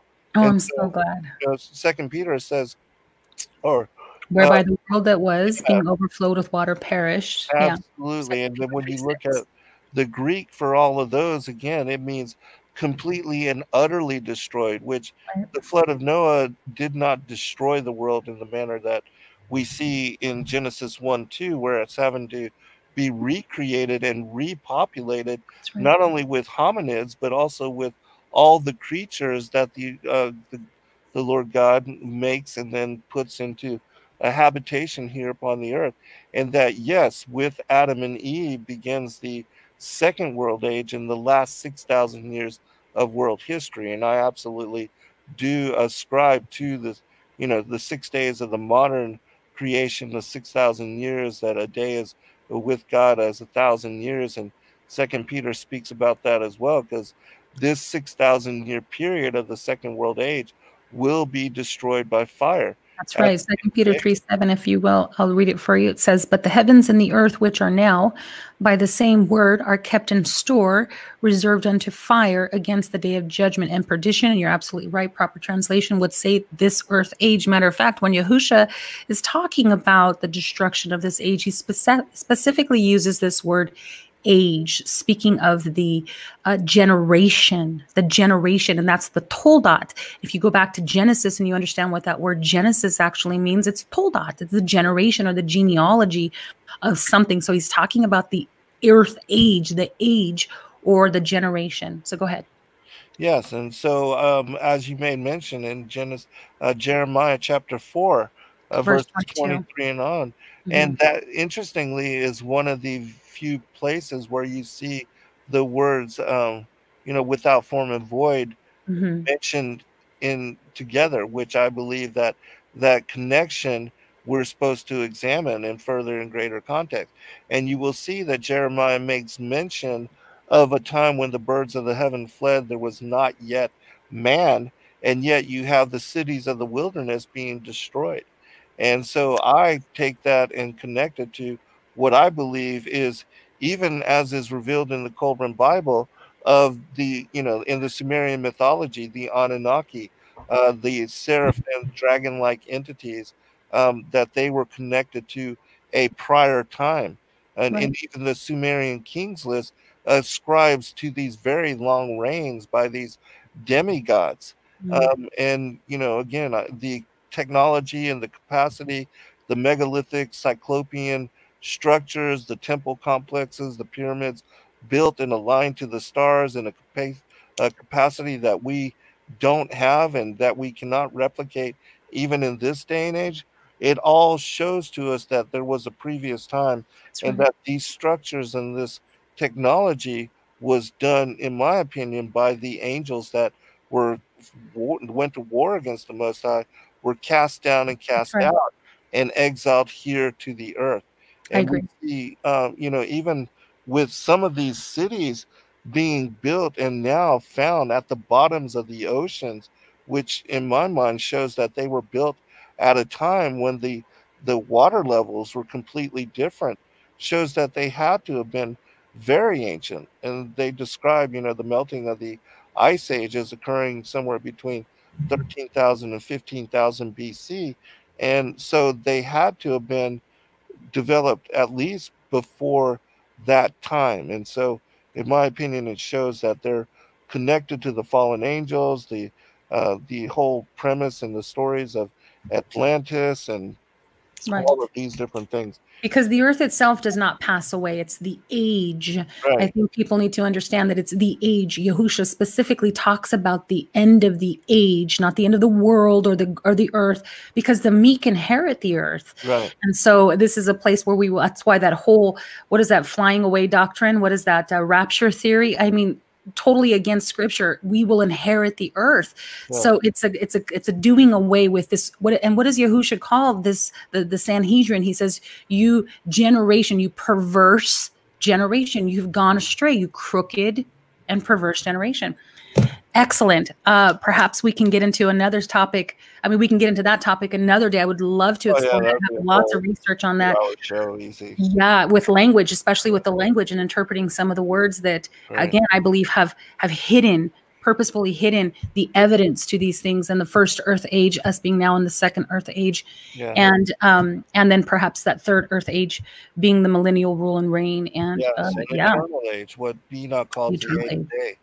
That's it. Thereafter, there will be no more of the former things because they will all have passed away. Yeah, that's a easy multiple 2-hour show. So if you want to get into that, I'll be glad to cover that in great detail. But with regard to the Thracian scriptures, and this is very important in the Thracian Chronicles, it was only in 2006 that a Dr. Stephen Guide and his brother Savetin Gardaski that they doing the work of examining what are some of the oldest artifacts dating back to 7,000, 6,500 BC, that they were able to decipher the Thracian language, and they found it to be the origin for what became the later Egyptian hieroglyphic system.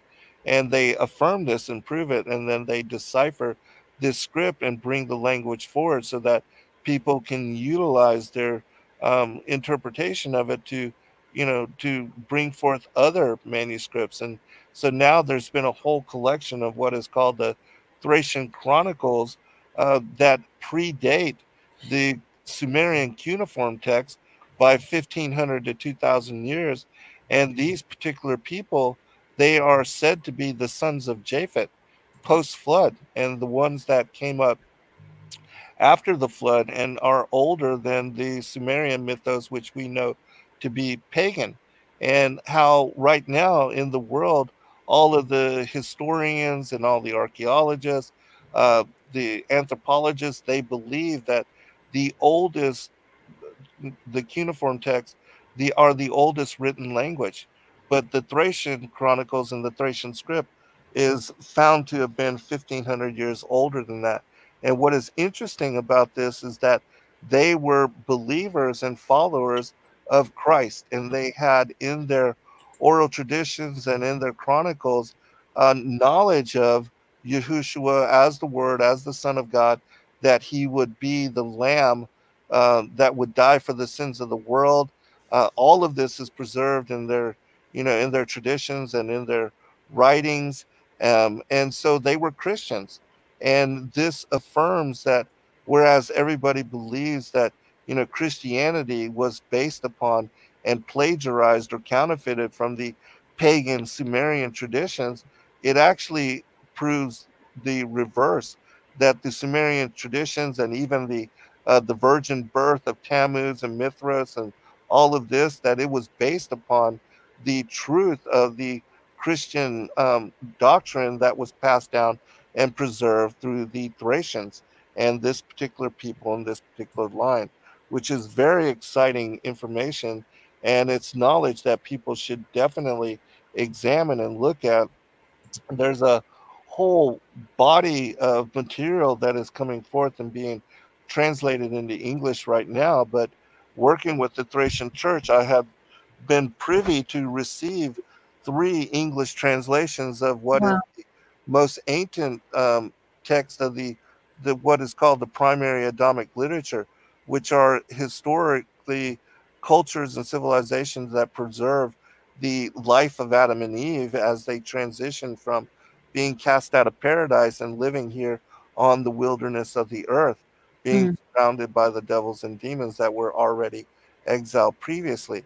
And so the book of Atum and Ua, interestingly enough, preserves again the knowledge of, that the word of the Lord would incarnate into flesh form 5,500 years after Adam and Eve were cast from paradise, and that, all of these different things as far as messianic prophecies. It's absolutely amazing. There's also, I have a 18 chapter English version of the Chronicles of Longinus, which you cannot find in English or any other language, and it tells the story of how Longinus, who was the individual that pierced the side of Christ, Mm.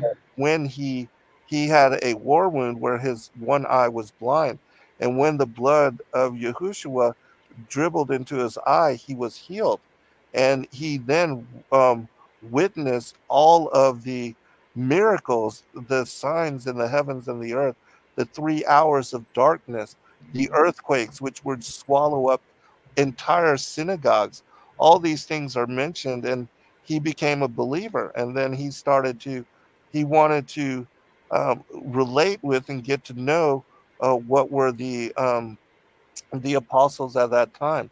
And so then it goes into the stories of his interactions with them, and also how he met Lazarus, and Lazarus told him the story of his resurrection, which absolutely made him a believer thereafter. And so, incredible text.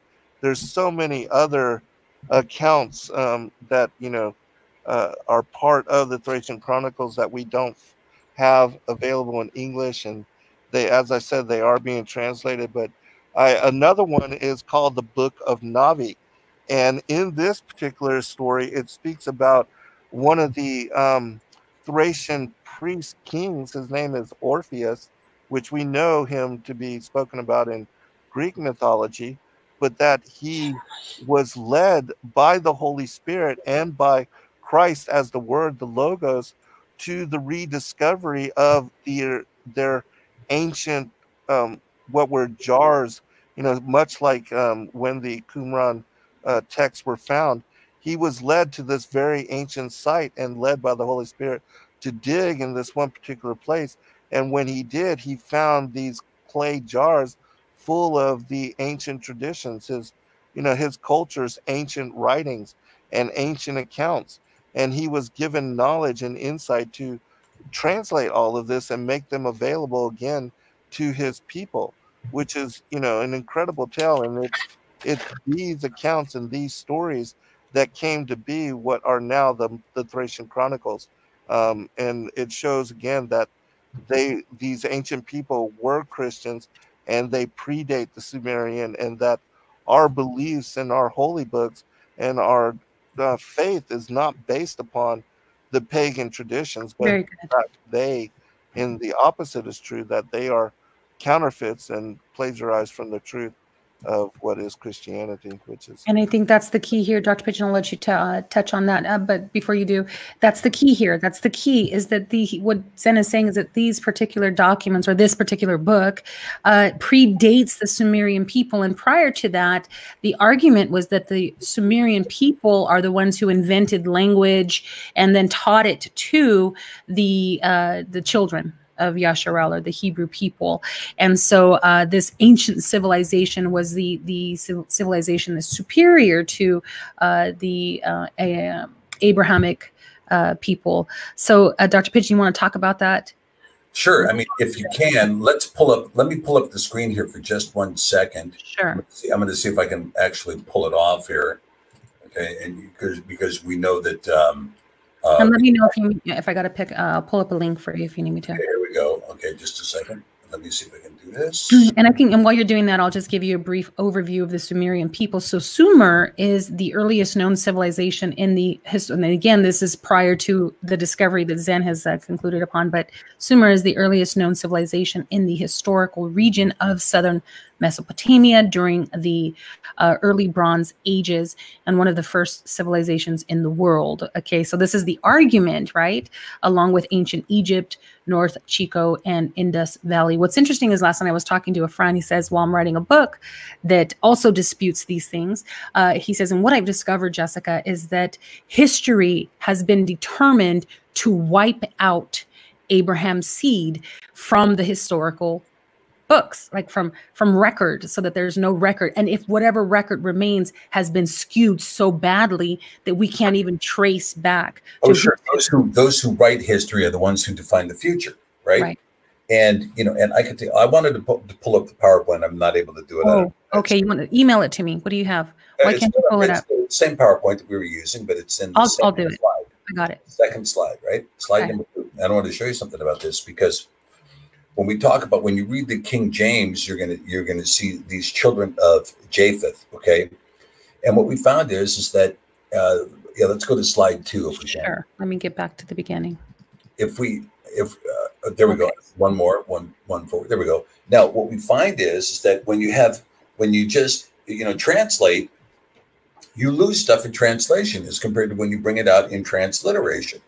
Now, let me give you an example. When you read this passage in the King James, it's going to say the son of Japheth, right, who was Gomer and Magog and Madai and Javan and Tubal and Meshech and Tyrus, right? That's what you'll read in the King James, that it was Tyrus. But we went through and said, well, look, let's take a look at these names and see what they actually read. And, of course, one of them is, of course, Gemer, right? Now, yeah, here we go. Okay, so let's see. Let's take a look. See, okay, so, yeah, okay, you're looking at the Sefer version, right? Right. Oh, you want to do King James? Sure. Yeah, you pop up King James and you'll see what I'm talking about, the differences here. Okay, so here we go. The sons are Japheth, Gomer, Magog, Madai, Javan, Tubal, Meshech, and Tiras, right? Tiras. Okay, so now let's go to the Sefer version, and you'll see what the difference is here. And you'll see why. Okay, so the sons of Yafet, right? Gemer, and Magog, and Madai, and Yavan, and Tubal, and Meshech, and who? Thrace. Okay, not Tiras, but Thrace. Now, why is it? Because, of course, the word begins with a tav, which can be pronounced ta or tha, right? And so Thrace, you see it beginning with the tav up there. See, tav, Yod, Resh, Samek, Thrace, right? But they say, well, Tyrus. Well, not Tyrus, Thrace. Now, why is it Thrace? Because now we know that these people who call themselves Thracians, Thrace, are actually the sons of Yafet, right?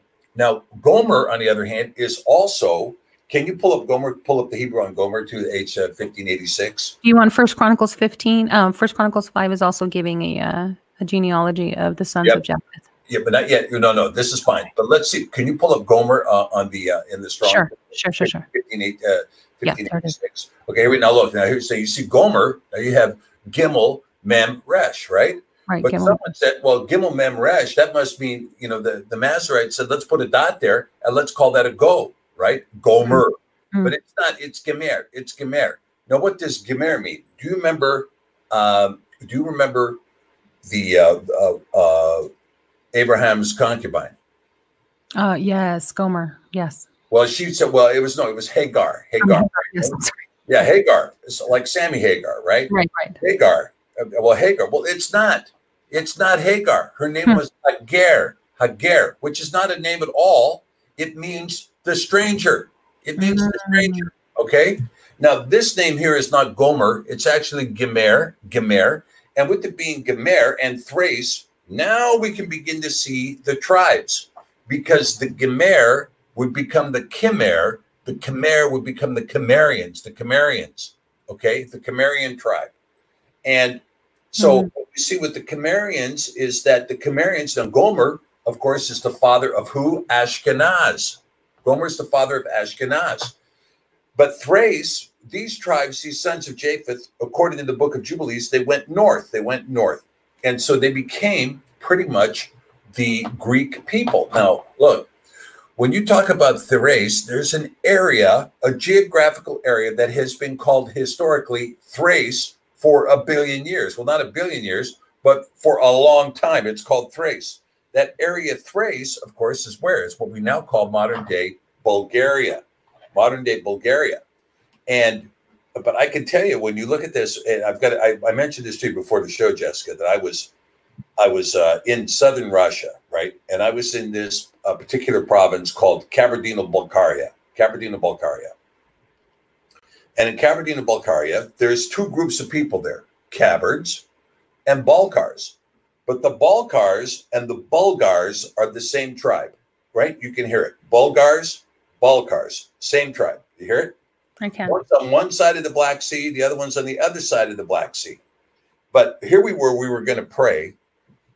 And, Pavel Pogodin, he says, let's pray here. He says, now, Steve, you can pray in English, and then you can pray in Kabard, you can pray in Balkar, you can pray in Azeri, and you can pray in Russian.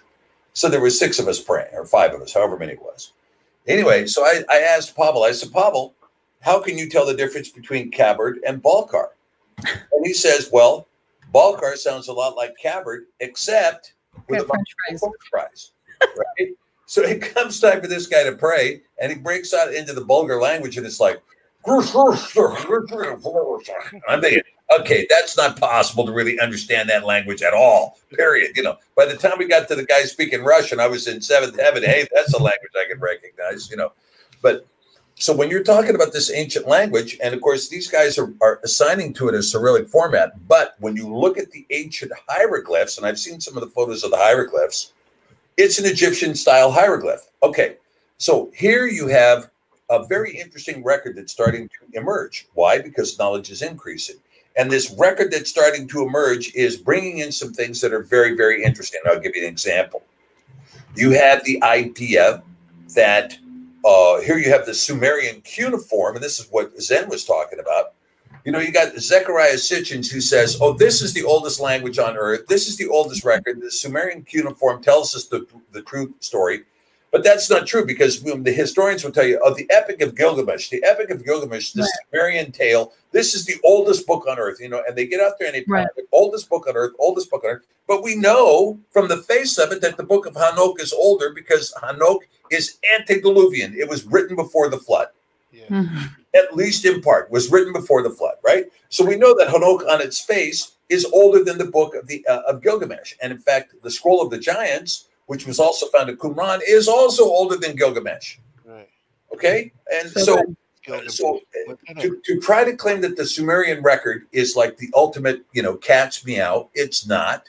It's not. And most of the Sumerian record that they have now, which is apparently readily translatable now, that record is primarily numbers.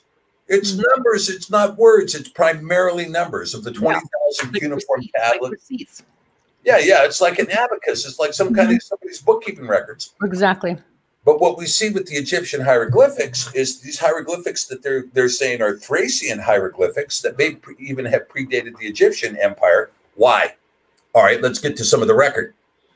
So you have this idea of the house of Yasharel. And the house of Yasharel, there were 12 sons. One of those sons was Judah. Judah had an illicit encounter with his daughter-in-law, Tamar. She got pregnant with twins, and the twins were Zerach and Pharez, or Perez.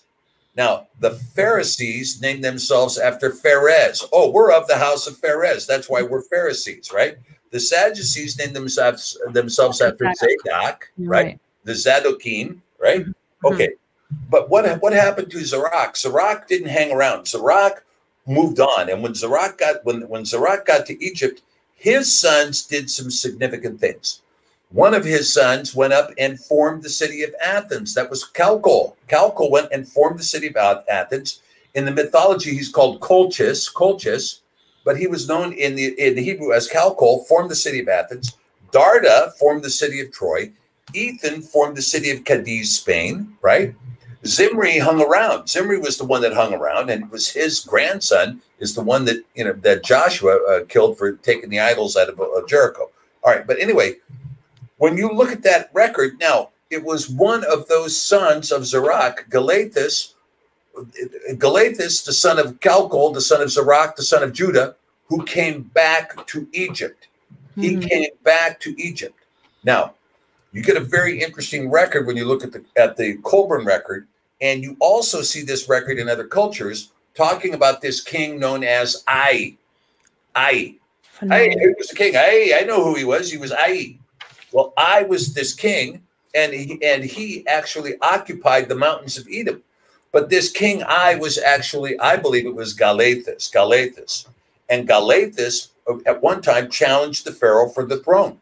But what we do know is this: Galathus would eventually leave, and he would go through Spain, and he would go to the ports of Lusitania, which was on the western coast of Spain, and they would name that port after Galathus. It would become Portugal, the port of Galathus, Portugal. His people would become the Gaelic people. They would eventually end up in Ireland and Scotland, and also into the Welsh territories, right? The Gaelic people.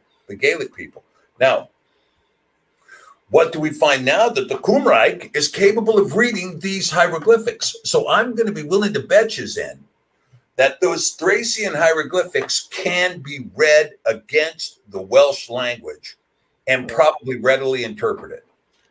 Zen, you have a comment? Not surprised me at all. And yeah, I think, again, it's showing the roots, and also, as you said, the Book of Enoch being antediluvian, because in some of the testimonies and some of the extra biblical texts, it speaks about, just as the Book of Navi, that Orpheus was led to these ancient records in the similar manner, that these testaments and testimonies were saved and preserved on the ark. And there's a recent book that came out called The Revelation of the Magi, where there's a prophecy in the first book of Adam and Eve that Christ speaks to Adam and Eve, and he tells them that because before Adam leaves paradise, he prays to him that he could take some things from there. And so he allows him to take gold for light so that he can see at night, because he had never experienced darkness before, and also frankincense and myrrh. And he tells him that there's going to be a prophecy associated to that. He says that when he comes and is incarnated into form and takes on the mortal form and is born of his particular bloodline, his particular seed line, that his children, the Seth, that because they were given this prophecy, they had set up what is the Order of the Magi, and they were watching for his incarnation, and they set this order up to watch and be vigilant for his coming. And when Christ came into the flesh, the Star of Bethlehem led them to what was the Cave of Treasures, where all of these ancient records from the Ark were preserved. And they were given, and they acquired them, and then took them back to their homeland and, reinterpreted them and made them available to us. And I believe that, these are a lot of the deathbed testimonies that came to be, like the Testament of Job, the Testament of the 12 Patriarchs, the Testament of Isaac, so many, the Testament of Adam, all these, on and on and on. But that when they went to the Cave of Treasures, they there gathered the gold, the frankincense, and the myrrh, and then were led to the cave where Yahushua being born, they offered these gifts in a fulfillment of prophecy to him. And, this knowledge is also coming to light because the Revelation of the Magi is a 2nd century Syriac text that was just translated by Brent Landau and made available to the world. And it's an incredible, it shows that, this prophecy given to Adam, he told him to his son Seth. They passed it down in tradition through their particular lineages, all the way through to the Magi that born and alive during the time when Christ came into the flesh. They were led to the Cave of Treasures in a fulfillment of that prophecy, but that they also inherited much of these ancient antediluvian texts that were preserved for their bloodlines. And as you know, even Enoch said that he knew he was writing for a remote and distant age. And I do believe that God, Yahuwah, has preserved in that manner and other aspects so many, just, you know, now even the Thracian Chronicles coming to light, that all of these collections are affirming the truth of Christ, the Logos, the Son of God, the hidden Memra, as Savior Messiah, and that this was known from Adam onwards. From the beginning. Yeah, it was known from the beginning, right. Yeah. Fantastic. There's actually some texts that are emerging too, also out of you know, places like in Ireland and in the Northern Kingdom there, that also reflect these kinds of prophetic words that were in existence even 1,500 years before the coming of the Messiah. Right. And I think, and so as we see these collections start to come together now, so we're seeing this incredible kind of unification of the text. And this is one of the things we found when we put the Sefer together, that, you know, there were a lot of people that were asking the question, well, aren't you worried that you're going to burn because you added an extra book to this collection? You know, I had several guys ask me that at the church. Right.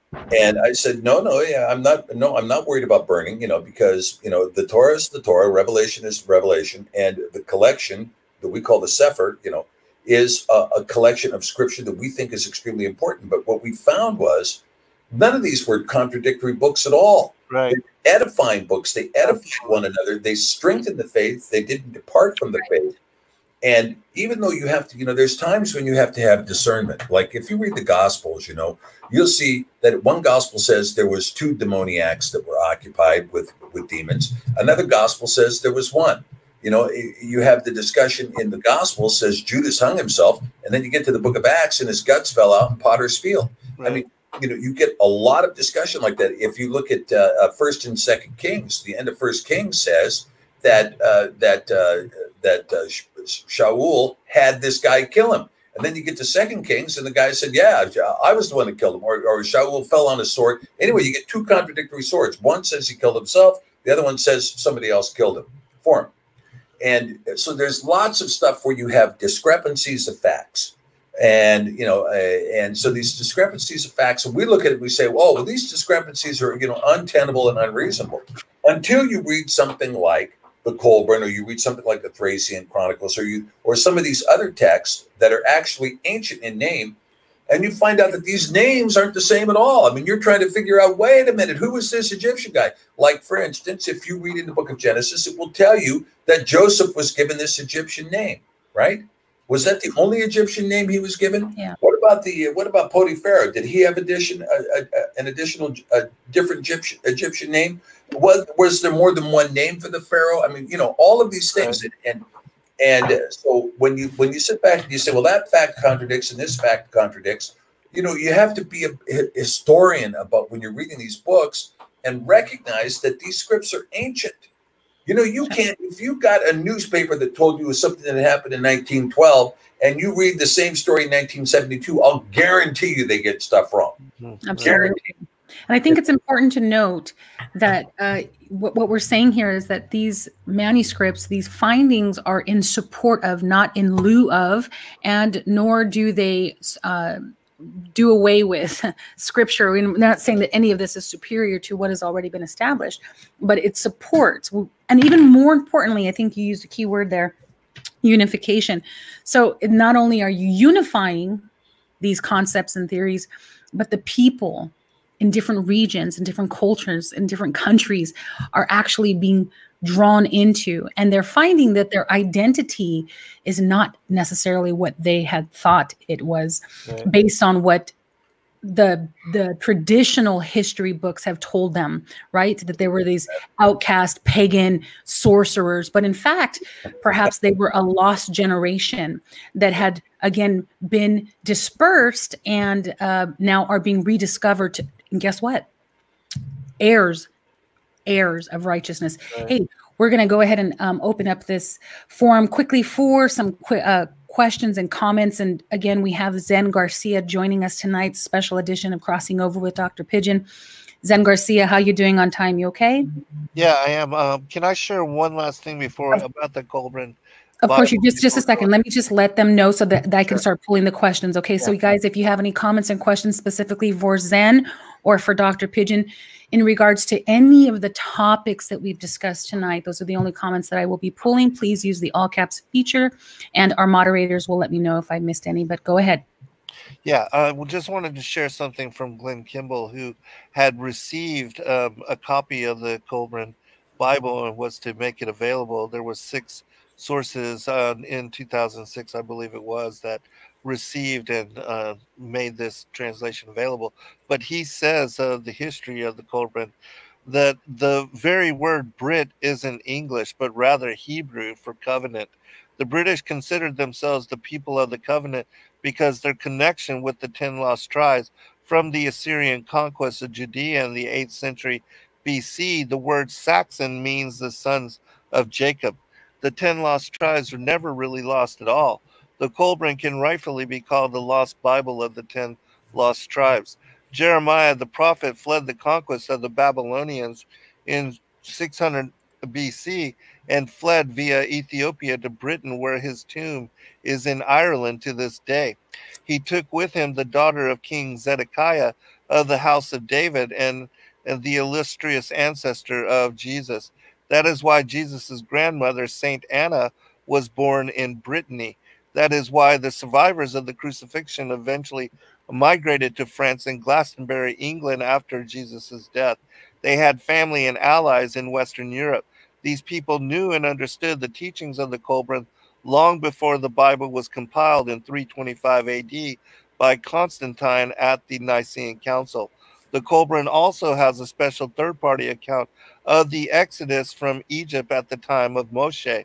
Princess Skota, daughter of Ramses II, lived during the time of Moshe and was rumored to have been one of the many princesses who cared for the infant Moshe. She married a Hebrew noble who took her to Britain. Scotland is named after her.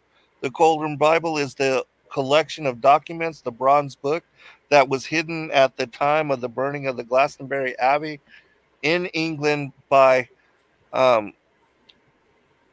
Edward I Longshanks in 1184 AD. It has been preserved by secretive groups for the last 850 years. Edward sought to destroy the Colburn, believing it to be a heretical rival of the Holy Bible and a potential threat to his rightful claim as the King of England. By Edward's time in history, the 1,920 acres of Glastonbury had long been considered a sacred gift to the family of Jesus and often operated like a sovereign nation, not paying taxes to the crown and riddled with mystery and religious significance. In 1992, a leader of the failing Hope Trust that considered itself the protector of the Colburn distributed a copy before its complete deregistration in 1995, intending to preserve it before it could be lost with the dissolution of the trust. And so that's how the Colburn became available to the public and to modern scrutiny. Yeah, outstanding, Zen. And let me just say a couple of things about that. When it talks about Anna, the grandmother, I had somebody ask me this question earlier today about Anna, the grandmother of the Messiah. Yeah, now Anna was the grandmother of the Messiah because Anna was married to Eli or Heli, as the name is found in Luke 3. She was married to Eli. And Anna was actually let me try to get this right. Anna was actually the sister-in-law of Joseph of Arimathea. And Anna and Eli gave birth to 3 kids. One was Joseph, the husband of Mary. One was Salome, who married Zebedee, whose 2 sons, Jacob and James, would become disciples. And one was Anna, the youngest, who married Bran the Blessed, who was the king in Wales, and her name became Agnes. Yeah, and so and when you get into it, you can get even farther into it if you start studying Aristobulus. Aristobulus, who is the grandson of Herod the Great, Aristobulus had a son named Aristobulus. He also had a son named Matthias, who went by the last name Barnabi, the son of the prophet Barnabas. Matthias Barnabas was the son of Aristobulus IV. And then Aristobulus V would end up becoming the first bishop of Britain. He became the first bishop of Britain, but his brother became Agrippa the First. And so you have this connection between these families. And by the way, Aristobulus IV, who was married to a woman named Berenice, their daughter was a woman named Prudentia. And she was the woman who married Peter, the disciple Peter. Oh, wow. And so, you see this contact of the connecting between them. And of course, we haven't got to Simon Zelotes, but when you put these connections between these families, this was a group of cousins and uncles, right, second cousins, and so on and so forth. Yes. And so this idea of Joseph of Arimathea being in Glastonbury, and Eli, the father of Joseph, the husband of Mary, he also ended up in Wales in Glamorgan, I believe. I believe he was the fellow they call Saint Ilid. And the connection becomes very strong between Aristobulus, who would anoint Bran the Blessed, who would marry Anna, the daughter of Anna and Aharon, the chief priest. So I mean, you get into these things and you find out these people were very, very, very tightly connected. Yes. But ultimately, no matter how we look at this genealogy and how you all piece it all together, we have the beginning, the first and the last being Mashiach in the very center of history. Hallelujah. History being restored, because history gives us a perspective of the beginning and the end. The word says that you shall know the end from the beginning. Hello. And we know that that is past. Hallelujah. He is the same yesterday, today, and forever. Amen. Amen. All right. Our first question is from Camilla. And Camilla, we thank you for your support, and everybody else out there in our chat rooms. Thank you to the moderators. You guys do an amazing job. Thank you, Bryant, and everyone else. I'm sorry, Nikki and everyone else that's moderating the group. We have a question here for both Dr. Pigeon and Zen. What language do you believe the renewed covenant was written in? I will chime in real quick and say it was written in Ruach, in spirit and truth, because even the language has been distorted to some degree. Yeah, no, I'll put in my 2 cents worth here first. Okay, I think that conceptually, the book of Matthew was in Ivrit, in Hebraic. Yes. Was it written down at all? I mean, that's another question. But I believe the Matthew text is the original text. Then you have Mark, and the Mark is a shortened edition. I'm not sure what language Mark was in, but Mark was used primarily for the church that was in the Babylonian fortress. Luke was probably written in Greek, but and then you have some of the texts of Paul that, like for instance, 2 Timothy, I'm virtually certain was written in Aramaic. I mean, virtually exclusively in Aramaic, because there's no Greek fragment of it at all of 2 Timothy. And thus the Peshitta? You think that's why the Peshitta exists? Yeah, well, the Peshitta, you have to remember that there are lots of people who believe that the Peshitta, which is the Aramaic form of the Brit Hadashah or the New Covenant, that the Peshitta actually predates the first Greek text. Now, what you see in the record is you have Matthew and you have Revelation and you have the Gospel of John. They have some extant texts from the 2nd century. That's the earliest text we have in Greek. But they claim that the Peshitta was found in its entirety from the 2nd century. And again, I mean, so the Peshitta, and again, I have, I think, like 8 different interpretations of the Peshitta. I have the Peshitta also. Yeah, go ahead. And the thing with the Peshitta is that, it's Aramaic's a generous language. And so you get generous interpretations coming from the Peshitta. But nonetheless, again, you're talking about a great reference to be using the Peshitta. But it's hard for us to substantiate what it is we're doing in the Sefer based on the Peshitta. Okay.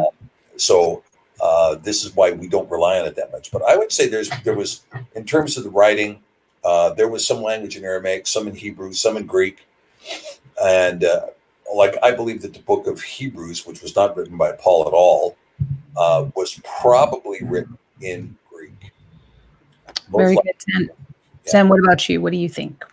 Well, first I want to go back to the oldest language, and like in the Book of Jubilees, I believe that Hebrew was the Edenic language, and it was the language that even the Adam and Eve and the animals spoke in paradise, and it is the language we will be restored to, as it says in Zephaniah.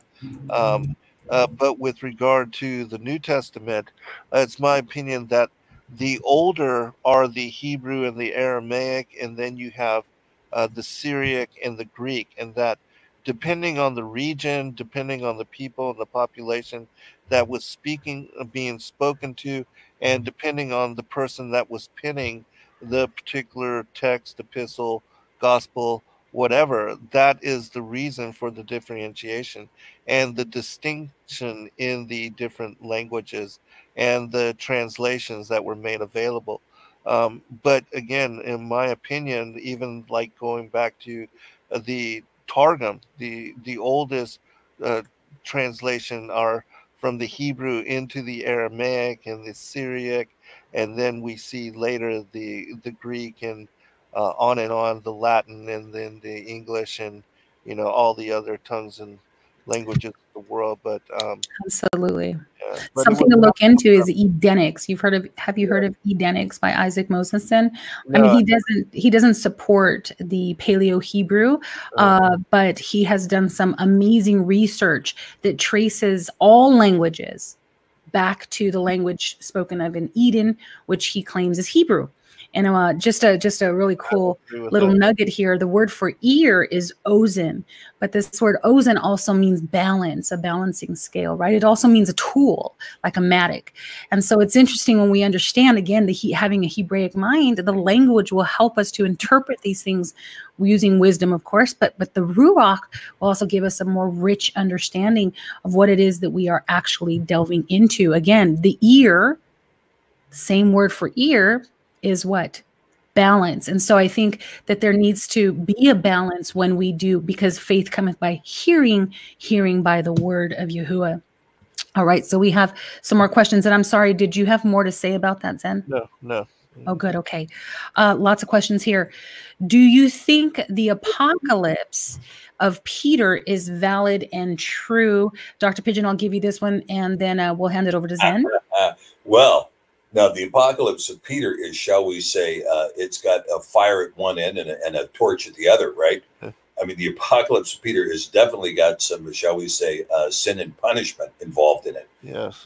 The thing is with Apocalypse of Peter, do I believe it's a true book? Yeah, I believe it's a true book. I believe it was a penned book. I don't believe that it's pseudepigraphal or even a faked book.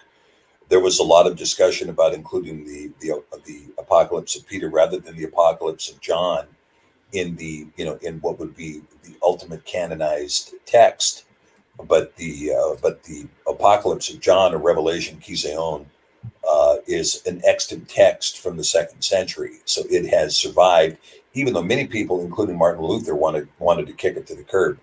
So the Apocalypse of Peter, I think the Apocalypse of Peter does have validity. Now, did it come out of, or was it actually written by Peter, or was it written by somebody else? I mean, I don't know. I wasn't there to tell you who wrote what. I know, for instance, when you talk about a pseudepigraphal work, when you look at Romans 16, you'll discover that Paul didn't write Romans at all, but it was written by Tertius, right? And it was probably written when Paul was in Britain. It was probably written to the British House who was in exile, Caradoc, when Caradoc was in exile in Rome, in that little British exile area. But that's who he was writing to, because he gives salutations to Aristobulus and Linus and some other people who were directly out of the British House that were in Rome at the time. So when you're talking about the Apocalypse of Peter, was it a later work like a Clementine work or something from the 2nd or 3rd century, or maybe even from later work of Augustine or somebody? I don't think so. Now, you have a question when you're asking about this book. You have a question about, like, for instance, the Acts of Peter. Now, the Acts of Peter, I think, is a constructed Roman book. It's a Roman book, but I don't think that's the case with the Apocalypse of Peter. I think there was that is very much a strident and strong view of the original faith. It's certainly laid out in. It's not a gentle book. I'll put it that way. Right. All right. What do you think, Zen? And then we have another question right after that. I really want to see if you guys have an answer. Maybe it's found in one of these extra biblical texts, but go ahead, Zen.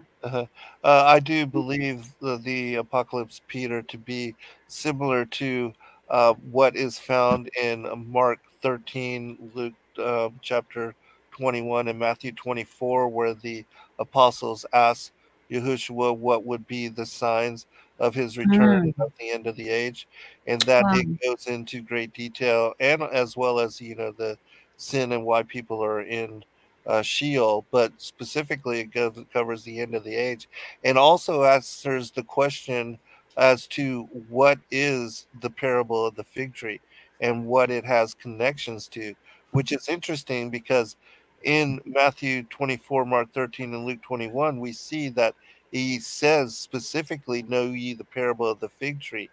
And then he goes on to explain about the tender branches, and when you see it coming forth, to know that summer is nigh. But in the Apocalypse of Peter, Peter asked him to explain what the parable of the fig tree was. They know it not. And then Yahushua associates and ties it to the house of Israel. And Mm. so I believe that portion, which is not found in the other gospels, that it connects that the regathering and what we see as the coming together of Israel's nation again, that was a sign for our generation and an indication as to the end of the age. And I believe that is significant, especially for those of us that are alive now, because it places us right in that time, and of what Enoch describes as, writing for those that would be in tribulation at the end of the age, those that would be living during this distant and remote generation. Excellent, brothers. Thank you so much for that. Next one. And, there's not a lot of information, biblically speaking. There's no record of Tamar's lineage, but that's why I'm asking this question. I have not read all of these extracurricular, I'm sorry, I keep saying curricular, but all of these extra biblical texts. So is there any information regarding Tamar's lineage? Zen, what do you think?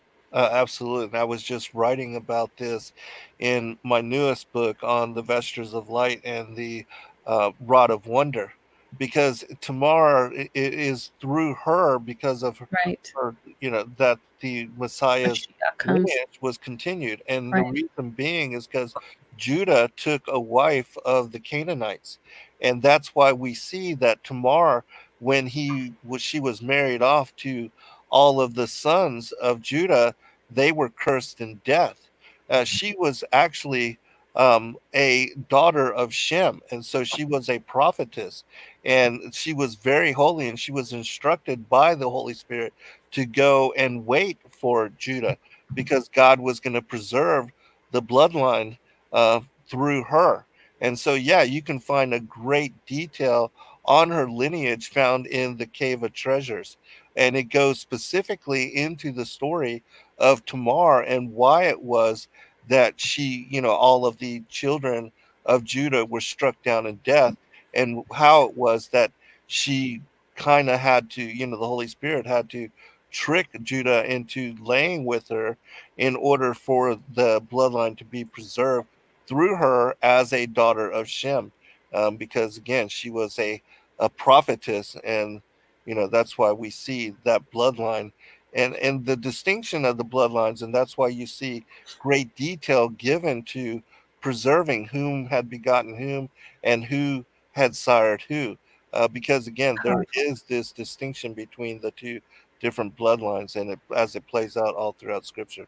And you'll also see that in the Book of the Bee, which is another that has great detail on the generations and the lineage of Yeshua, that you see Cain is not found in Luke chapter 3, verses 30 through 38, or the Book of the Bee, or the Cave of Treasures, where the lineage of Christ is preserved in great detail, both through Mary and as well through Joseph.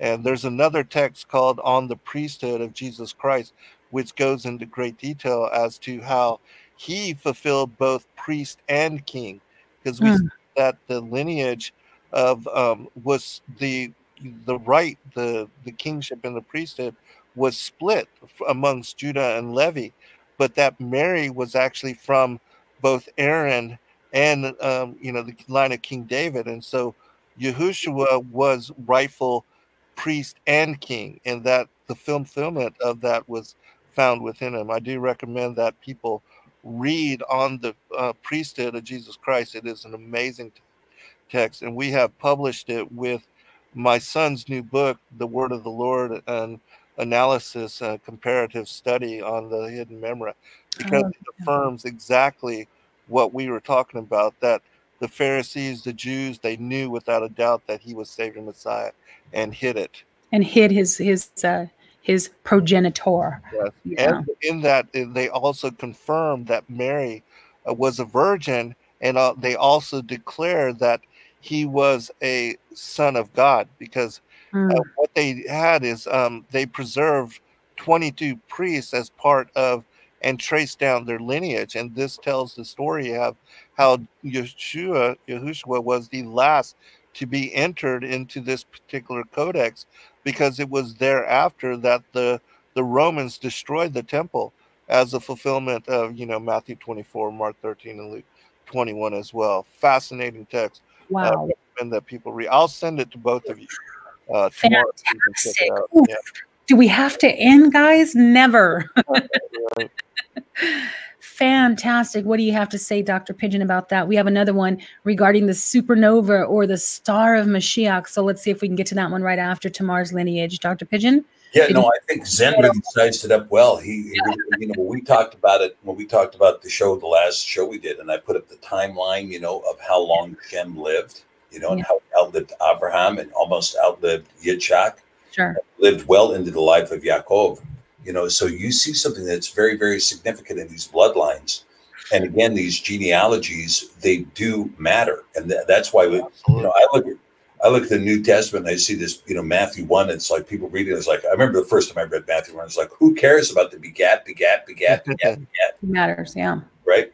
But now it turns out that it's critically important. It's critically important.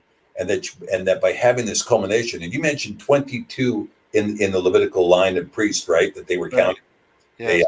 And see, that's a very significant number because it comports with the 22 letters of the Hebrew alphabet. Yes, exactly. Also wow. The 22 patriarchs from Adam until Jacob, right? There were 22 patriarchs from Adam to Jacob. Wow, and that's amazing, Dr. P. I didn't. And when I look at that whole deal and I see that 22 come up, there is something to be said for that, and it has some. Anyway, let's continue. What was Mashiach star? A supernova or something else? Ha ha. Yeah. No. I'll tell you there was discussion here this last year, maybe it was in 2017, that the Star of Bethlehem was seen again. The Star of Bethlehem was seen again. Now I got to tell you, my weakness in all of my studying is the studying of astronomy. I mean, I'll grant you, I'm a weak person on that. I have friends that really get into the constellations and downloading the apps and looking at this, that, and the other thing. It's not my forte. It's not my strength. Yeah. I'll send you a copy if you want. Yeah, sure. But what you're looking at but there was this very significant sign that happened in the heavens on September 23rd, 2017. Yes. So one-time sign, and it was, I believe it was the sign of the coming of the Son of Man. And what that signifies in terms of timeline, I don't know, but I think it did trigger the Revelation 12 prophecy. And so when we see this, the idea of a supernova or something else, I'm not sure what it was, but I can tell you that the Magi were looking for it, and the Magi knew what it was, and it didn't happen. This is one of the things I want to try to clear up. The Magi didn't show up 2 years after his birth. They showed up within 7 days of the birth. They came at the time of Miriam's uncleanness. That's when they showed up. And they showed up because they immediately fled. They didn't go back to Bethlehem after they went to the temple. They went to Egypt because they were told, get out of here. Herod's going to kill you. Then Herod goes and kills all the children under 2 years old. That's why people think it was, 2 years later. It wasn't 2 years later. And they had plenty of time for the sign. So the sign happened sometime, I think it happened in June or July. And then they came out to see the birth of the child, which didn't happen until September. Yes. But they were well aware of what was happening. And so, and this idea of the Magi being astronomers, again, you have what's called the Matzerot, which is discussed in Ezekiel. And you also have this discussion, this is 114 that says, look, you can use the sun, the stars, and the moon for signs and wonders. And, you know, so we know that there's signs given in the heavens. So when those signs are given, well, this is what Revelation 12 says. Behold, there was a wonder given in heaven. There was a sign given in heaven, right? And yeah. Let me show you something really quick. Back in 2014, remember when the blood moons were happening, and we had used an app that was here from Los Angeles, California. We used an app that helped us to check the celestial signs. And this is what we found. I'm talking about the, I don't know if you can see, can you see that, Dr. Pigeon? Yeah, you got it up. Okay, good. No, I mean, but can you see the little lines, the details? Yeah, sure.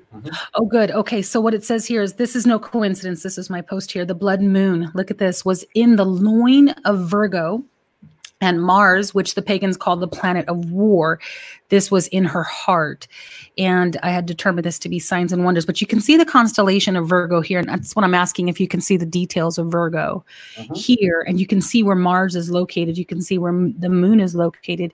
And it's interesting that it would be in her heart and in her loins. And that, in other words, was this a declaration of war that was going to come against us at that particular time? I mean, it's interesting. It's interesting. And the Mazzaroth, actually, I've studied just a little bit. But Zen, have you studied anything from the Mazzaroth? I know Job makes mention of Orion. He makes mention of many constellations quoted from the Mazzaroth. What do you have to say about that? Even when you study the different books like the Assater, the Secret Book of Moses, it makes mention of Adam being given 5 books when he left paradise, and one of them was the Book of the Signs, another one the Books of the Wars of the Lord, and another the Books of the Generations of Man. And we see that in the Book of Enoch, we see connections to these particular books, in my opinion. For instance, the Book of the Signs you can find as the book on the courses of the heavenly luminaries, which talks about and details in great elaboration how the sun and the moon, the wandering stars, and also the luminaries move in circle above the face of the earth.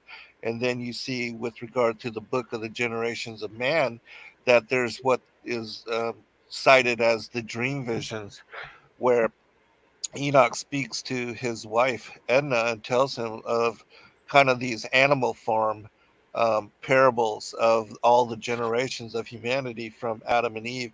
Even speaks about the stars that came down and took wives, of all which they chose, and goes into great elaboration on that, and makes mention of the Messiah, that he would be born of Adam's bloodline as well. And so we see that the end is revealed from the beginning, and that Adam, reading from this book, knew what his children were going to do. And he even passed this down. We see in all the testimonies, like when you read the different testimonies of the different patriarchs, it always occurred that when they were on their deathbed, they would have a confession, and they would gather the families together around them for both blessing, and then they would share with them in prophecy what God had revealed to them that would happen to their particular children, so that he would give them warning. And these deathbed confessions were written down as the testaments. We have the testament of Adam, the testament of Seth, on and on, the testament of Enoch, which is the Book of Enoch, and on and on and on, the different confessions of the different patriarchs that were alive during that time. And so so we see that the knowledge of the stars, even though yes, the fallen angels did usurp, and they instilled blood and children's sacrifice, and other perversions and abominations, and like sexual orgies in connection to this particular knowledge, and perverted it. But originally it was given and shared to Adam and to the what is called the Melchizedekian priesthood, which was passed down from Adam to Enoch to Noah to Shem to Abraham, and to then Isaac and Jacob, and on and on and Let me read something here regarding that word mazel.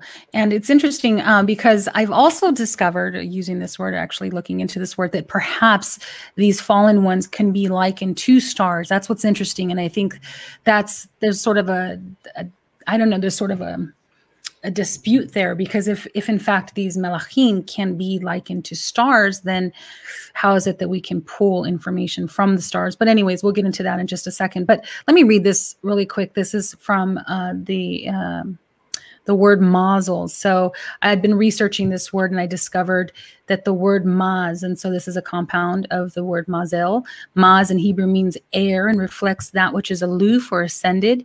And we know that El means God, and Tov in Hebrew means good. So this word mazel tov in Yiddish, where it originated, came from the idea that stars or celestial beings were gods, specifically a constellation of good stars and destiny. That's what it actually means, mazel tov. In Job 38:32, the word Mazaroth is used to define, that word's actually there in that verse, is used to define the constellations as in the stars of heaven, and is compared to the Hebrew word for a planet.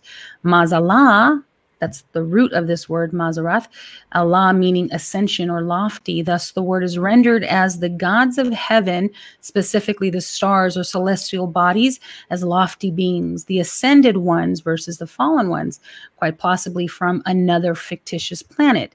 Now, the Hebrew application of this word phrase, Mazel Tov, suggests that Mazel is not a term that attributes glory to Yahuwah, the Elohim of all creation, but rather to the created beings in high or lofty places. So, whoops. I mean, right? Mazel tov, right? Because again, this concept that's coming from a Yiddish interpretation is that celestial beings are benevolent, and when invoked, will cast good fortune upon you. That's what this term actually means. Good fortune from the gods above, right? Thus, the term mazel tov is accepted among the Jewish culture as a blessing. However, the true and most likely unknown purpose of this phrase is actually a recitation invoking the good fortune of the celestial star gods. Yeah, it shows how they got corrupted, right? Involved with them. Which is, we have a warning in Wisdom of Solomon and Deuteronomy as to, doing that, invoking the gods and sacrificing to demons and devils, which they did. And Yahusha says that he has seen Satan falling even as a star, right? Right, yeah. Very interesting. Very interesting. This stuff is very interesting. All right, we have more questions. Are you doing good, Zen? We got about maybe 10 more minutes? Yeah, that's fine. I'm good. Okay, good. You guys are just too much. I want to keep you here all night. And so hang on, let me just roll to them. We have so many. And I just want to keep up with the questions and we kind of answered some of these already. Hang on. And we're asking for some sources. If you have any questions regarding the sources that they're citing from, you can go to their websites. I will make those websites known in just a minute. I think I lost them. Hold on just a second.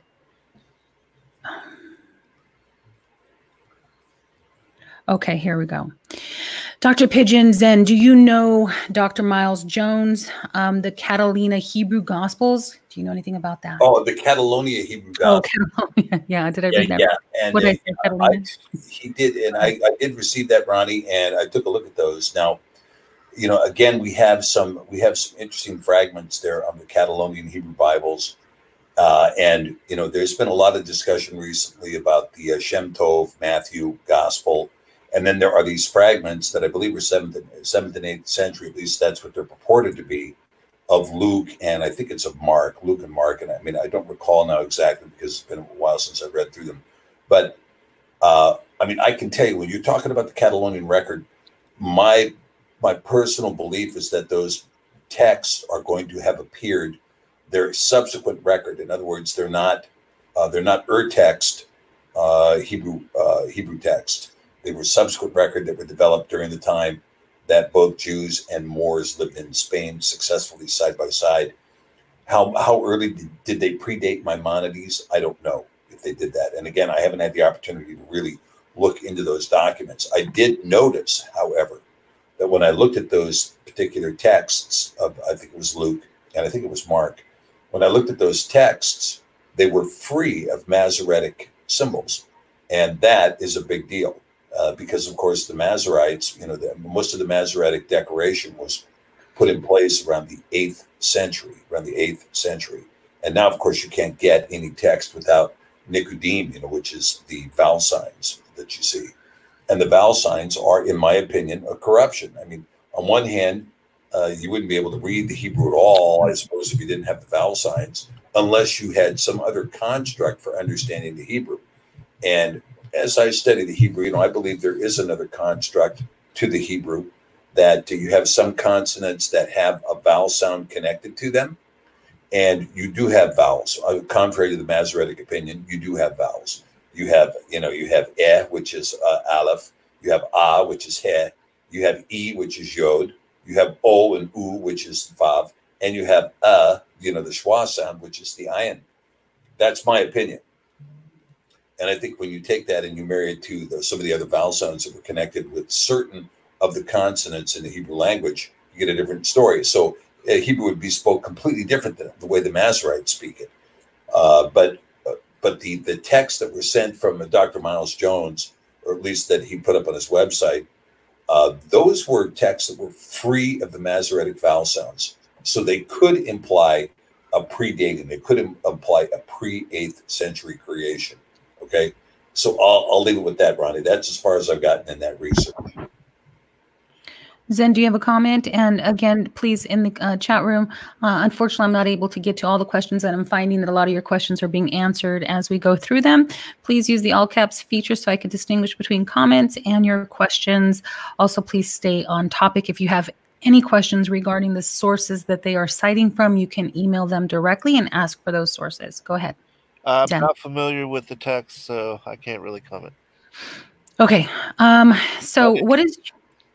All right. So the next question, Zen, what's your comment regarding the wormwood prophecy, Tom Horn, regarding the coming asteroid collision discussed in Revelation? I believe that wormwood is associated to what the Colburn Bible talks about as the destroyer, and that you will find great elaboration on what the destroyer is and how it has played part in different eras of history, including the Exodus. And so I do recommend people take a look at that particular narrative in that book. Or I've done many shows on the destroyer and its connections to wormwood and the end of the age. So you can just search that on YouTube. Hey, this is a good one right here, Zen. This is specifically for you. Why wasn't Cain the first giant if his father was an angel? Who says he wasn't? Yeah, actually, in the text, it says that he had a seraphic appearance. And in my opinion, all the first 10 generations of even humanity, that they were of larger stature and lived longer lifespans.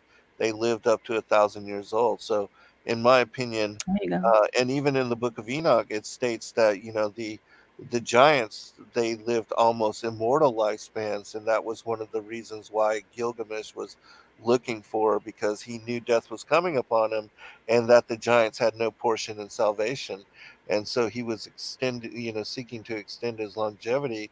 And as we talked about previously, the Gilgamesh is mentioned in the book of Giants. And so that shows, that the Hebrew and the book of Enoch and these other antediluvian books are much older than the Epic of Gilgamesh. And so I do, again, believe that, even the giants, that their stature and lifespan was reduced to 500 years, as it says in the book of Enoch. But there was something definitely different about Enoch, and I mean, not Enoch, but Cain, that he had a seraphic appearance. And we see that, we see in the story that the serpent is also said to be that old serpent, that ancient dragon, and that the bloodlines connected to Cain are said to be a brood of vipers, a den of vipers. And so we see on and on this connection to the seraphic appearance that he was initially born with. So he was different. And whether he was a giant, again, I believe all of the first 10 generations of humanity were much older, that even Shem, after post-flood, he lived to 600 years. And it wasn't until Abraham died at 175. And by the time of Moshe, then the lifespan of humanity was reduced to 120 years. My goodness, my goodness. Dr. Pigeon Switch is asking, who do you think wrote Hebrews, and did Timothy write any letters or books to your knowledge? Yeah, I mean, it's possible that, I mean, you know, the KJV interpreters assign Hebrews to Timothy, and it's possible that he's the one that wrote it. Other people have said it was a female writer, could have been Priscilla, and other people. I think it may have been somebody else entirely. I think there's some doctrine in Hebrews that I did a recent discussion on it when I was preparing for our show last week, and I haven't published that blog yet because I haven't finished it, but I'm going to get it finished. But in talking about Melchizedek and so forth, there's an interesting doctrine that appears in the book of Hebrews that appears to be a bit Arian in Hebrew. And this is a very difficult subject because, of course, the book of Hebrews is the book that is relied upon for most of the Arianism, the Arian doctrine, which is that Mashiach was begotten or created. He didn't exist until he was born by Mary. That's Arianism. And there is some doctrine inside the book of Hebrews that appears to support that. On one hand, and then it contradicts. It says Melchizedek has no beginning, no descent, no mother, no father, no end. And that's an accurate description. But this whole idea of being begotten is an interesting concept that appears in Hebrews. Now, when I looked at that concept, I thought, okay, so if we have that concept, this is going to be a post-2nd century idea. And it's going to be subject to these doctrines of Arian, or Arius was his name. Now, if that's the case, then we have somebody entirely different as an author. And remember, you have to keep in mind that the New Testament, the Brit Hadashah, did not formulate. People think, the Brit Hadashah was concluded, in 70 AD, end of story. No, it wasn't. It wasn't at all. If you go back and you look at the extant texts, you have 3 texts from the 2nd century. You don't get the culmination, really, of most of the book until the 3rd century. And there is no copy in the Greek of 2 Timothy. So, you have the book starts to, arrive at a collection of 27 books around 430 AD is when you finally start solidifying into 27 books. So was it possible that the book of Hebrews was written in the 2nd century by somebody totally distinct? It's very possible. And if you go back and you look at the Greek, you can do this on your own software. You can take a look at the Greek writing. You'll see that the epistles of Paul are very clunky and chunky. It's like almost a kind of a crude language. And then you get to the book of Hebrews, and it's this most eloquent penmanship. I mean, this is why Hebrews is rarely misinterpreted by other authors, because it's so eloquently written, so beautifully written, and so the semantics are so well done, because it really crosses into modernity, if you will. It crosses into modernity. And so, did I think Timothy wrote it? I don't think Timothy was the one who wrote it. I think it was somebody later than that. I think it was a 2nd century writing. All right, we've got a question here from Lorita, and she says, do you have any explanation on the RH negative bloodline from Eden, the RH blood groups system being the rhesus, rhesus, RHE, what is it, RHEU, RHESUS. So RH. Yeah, that's the Latin. It's a protein on the blood cell. And if you have the protein, then you're considered positive. And this attributes itself to the ABO system. So if your blood type is A and you have this protein on your blood cells, then you would be considered A positive. If you don't have this protein on your blood cell, then you're considered negative. So that's how that works. And it was actually named rhesus or however you pronounce that, rhesus, I think, after the rhesus monkey. But this is a misnomer. And so it's no longer. I'm going to go very quickly and say, I don't think the bloodline is significant of the DNA. Okay. I think the DNA is something quite distinct. Yeah. Okay. And that's all I'm going to say. Easy peasy. What do you think, Zen? I am no great expert on these matters. My forte is the study of the scripts, but I do believe that there may be some possible connection to as far as the angelic interdiction into the affairs of humanity, the crossing over, with the sons of God and the daughters of man, and that there is possibly some psychical links to this bloodline, and that's one of the reasons why the elites kind of strategically marry. But again, I'm no expert at it, and I'm with Dr. P in that the bloodlines are no longer significant because Christ died on the cross for all of us, and it's salvation to all. Hallelujah. And just to clarify, the DNA, the genetic information that is housed within the cell, is different than blood typing. And so I think you're onto something, Dr. P. The DNA is probably the most important factor here. The genetic information that's passed down from one generation to the next. Let's see, next question, and then we'll conclude with that for the night. Oh, I think I lost it anyhow. Here we go. Do you gentlemen, this is from Professor Graybeard, do you gentlemen see any connection between the Essenes and Yahusha or Yahuchanan the Immerser? Then we'll let you take that one. I'm no positive on that. I don't really know. Again, my study and my focus is on the ancient manuscripts.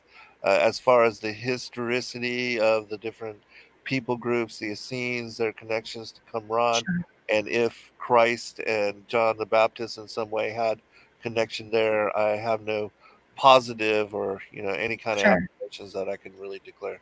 All right, Dr. Pidgeon, I'll let you have that one for tonight, and then we will conclude tonight's show. Just a reminder, Wednesday, we will be joining, Dr. Pidgeon and I will join Zen Garcia. It's a Christmas special. I will be presenting on the psychological effects of Christmas and those ties into the psychosomatic aspects of our brain. And Dr. Pidgeon will discuss the historical relevance of Christmas.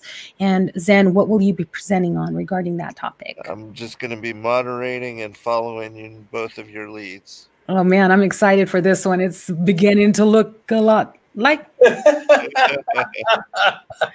debt. It's beginning to look a lot like debt. That's what it's beginning to look a lot like. All right, Dr. Keep all your money going into the tithe until you get to Christmas. Then spend yourself into a debt oblivion that takes you until next Christmas to get out. Right, exactly. Forget about it. You want to do something with your money, save it for Sukkot. That's what you should do. Save it for Sukkot.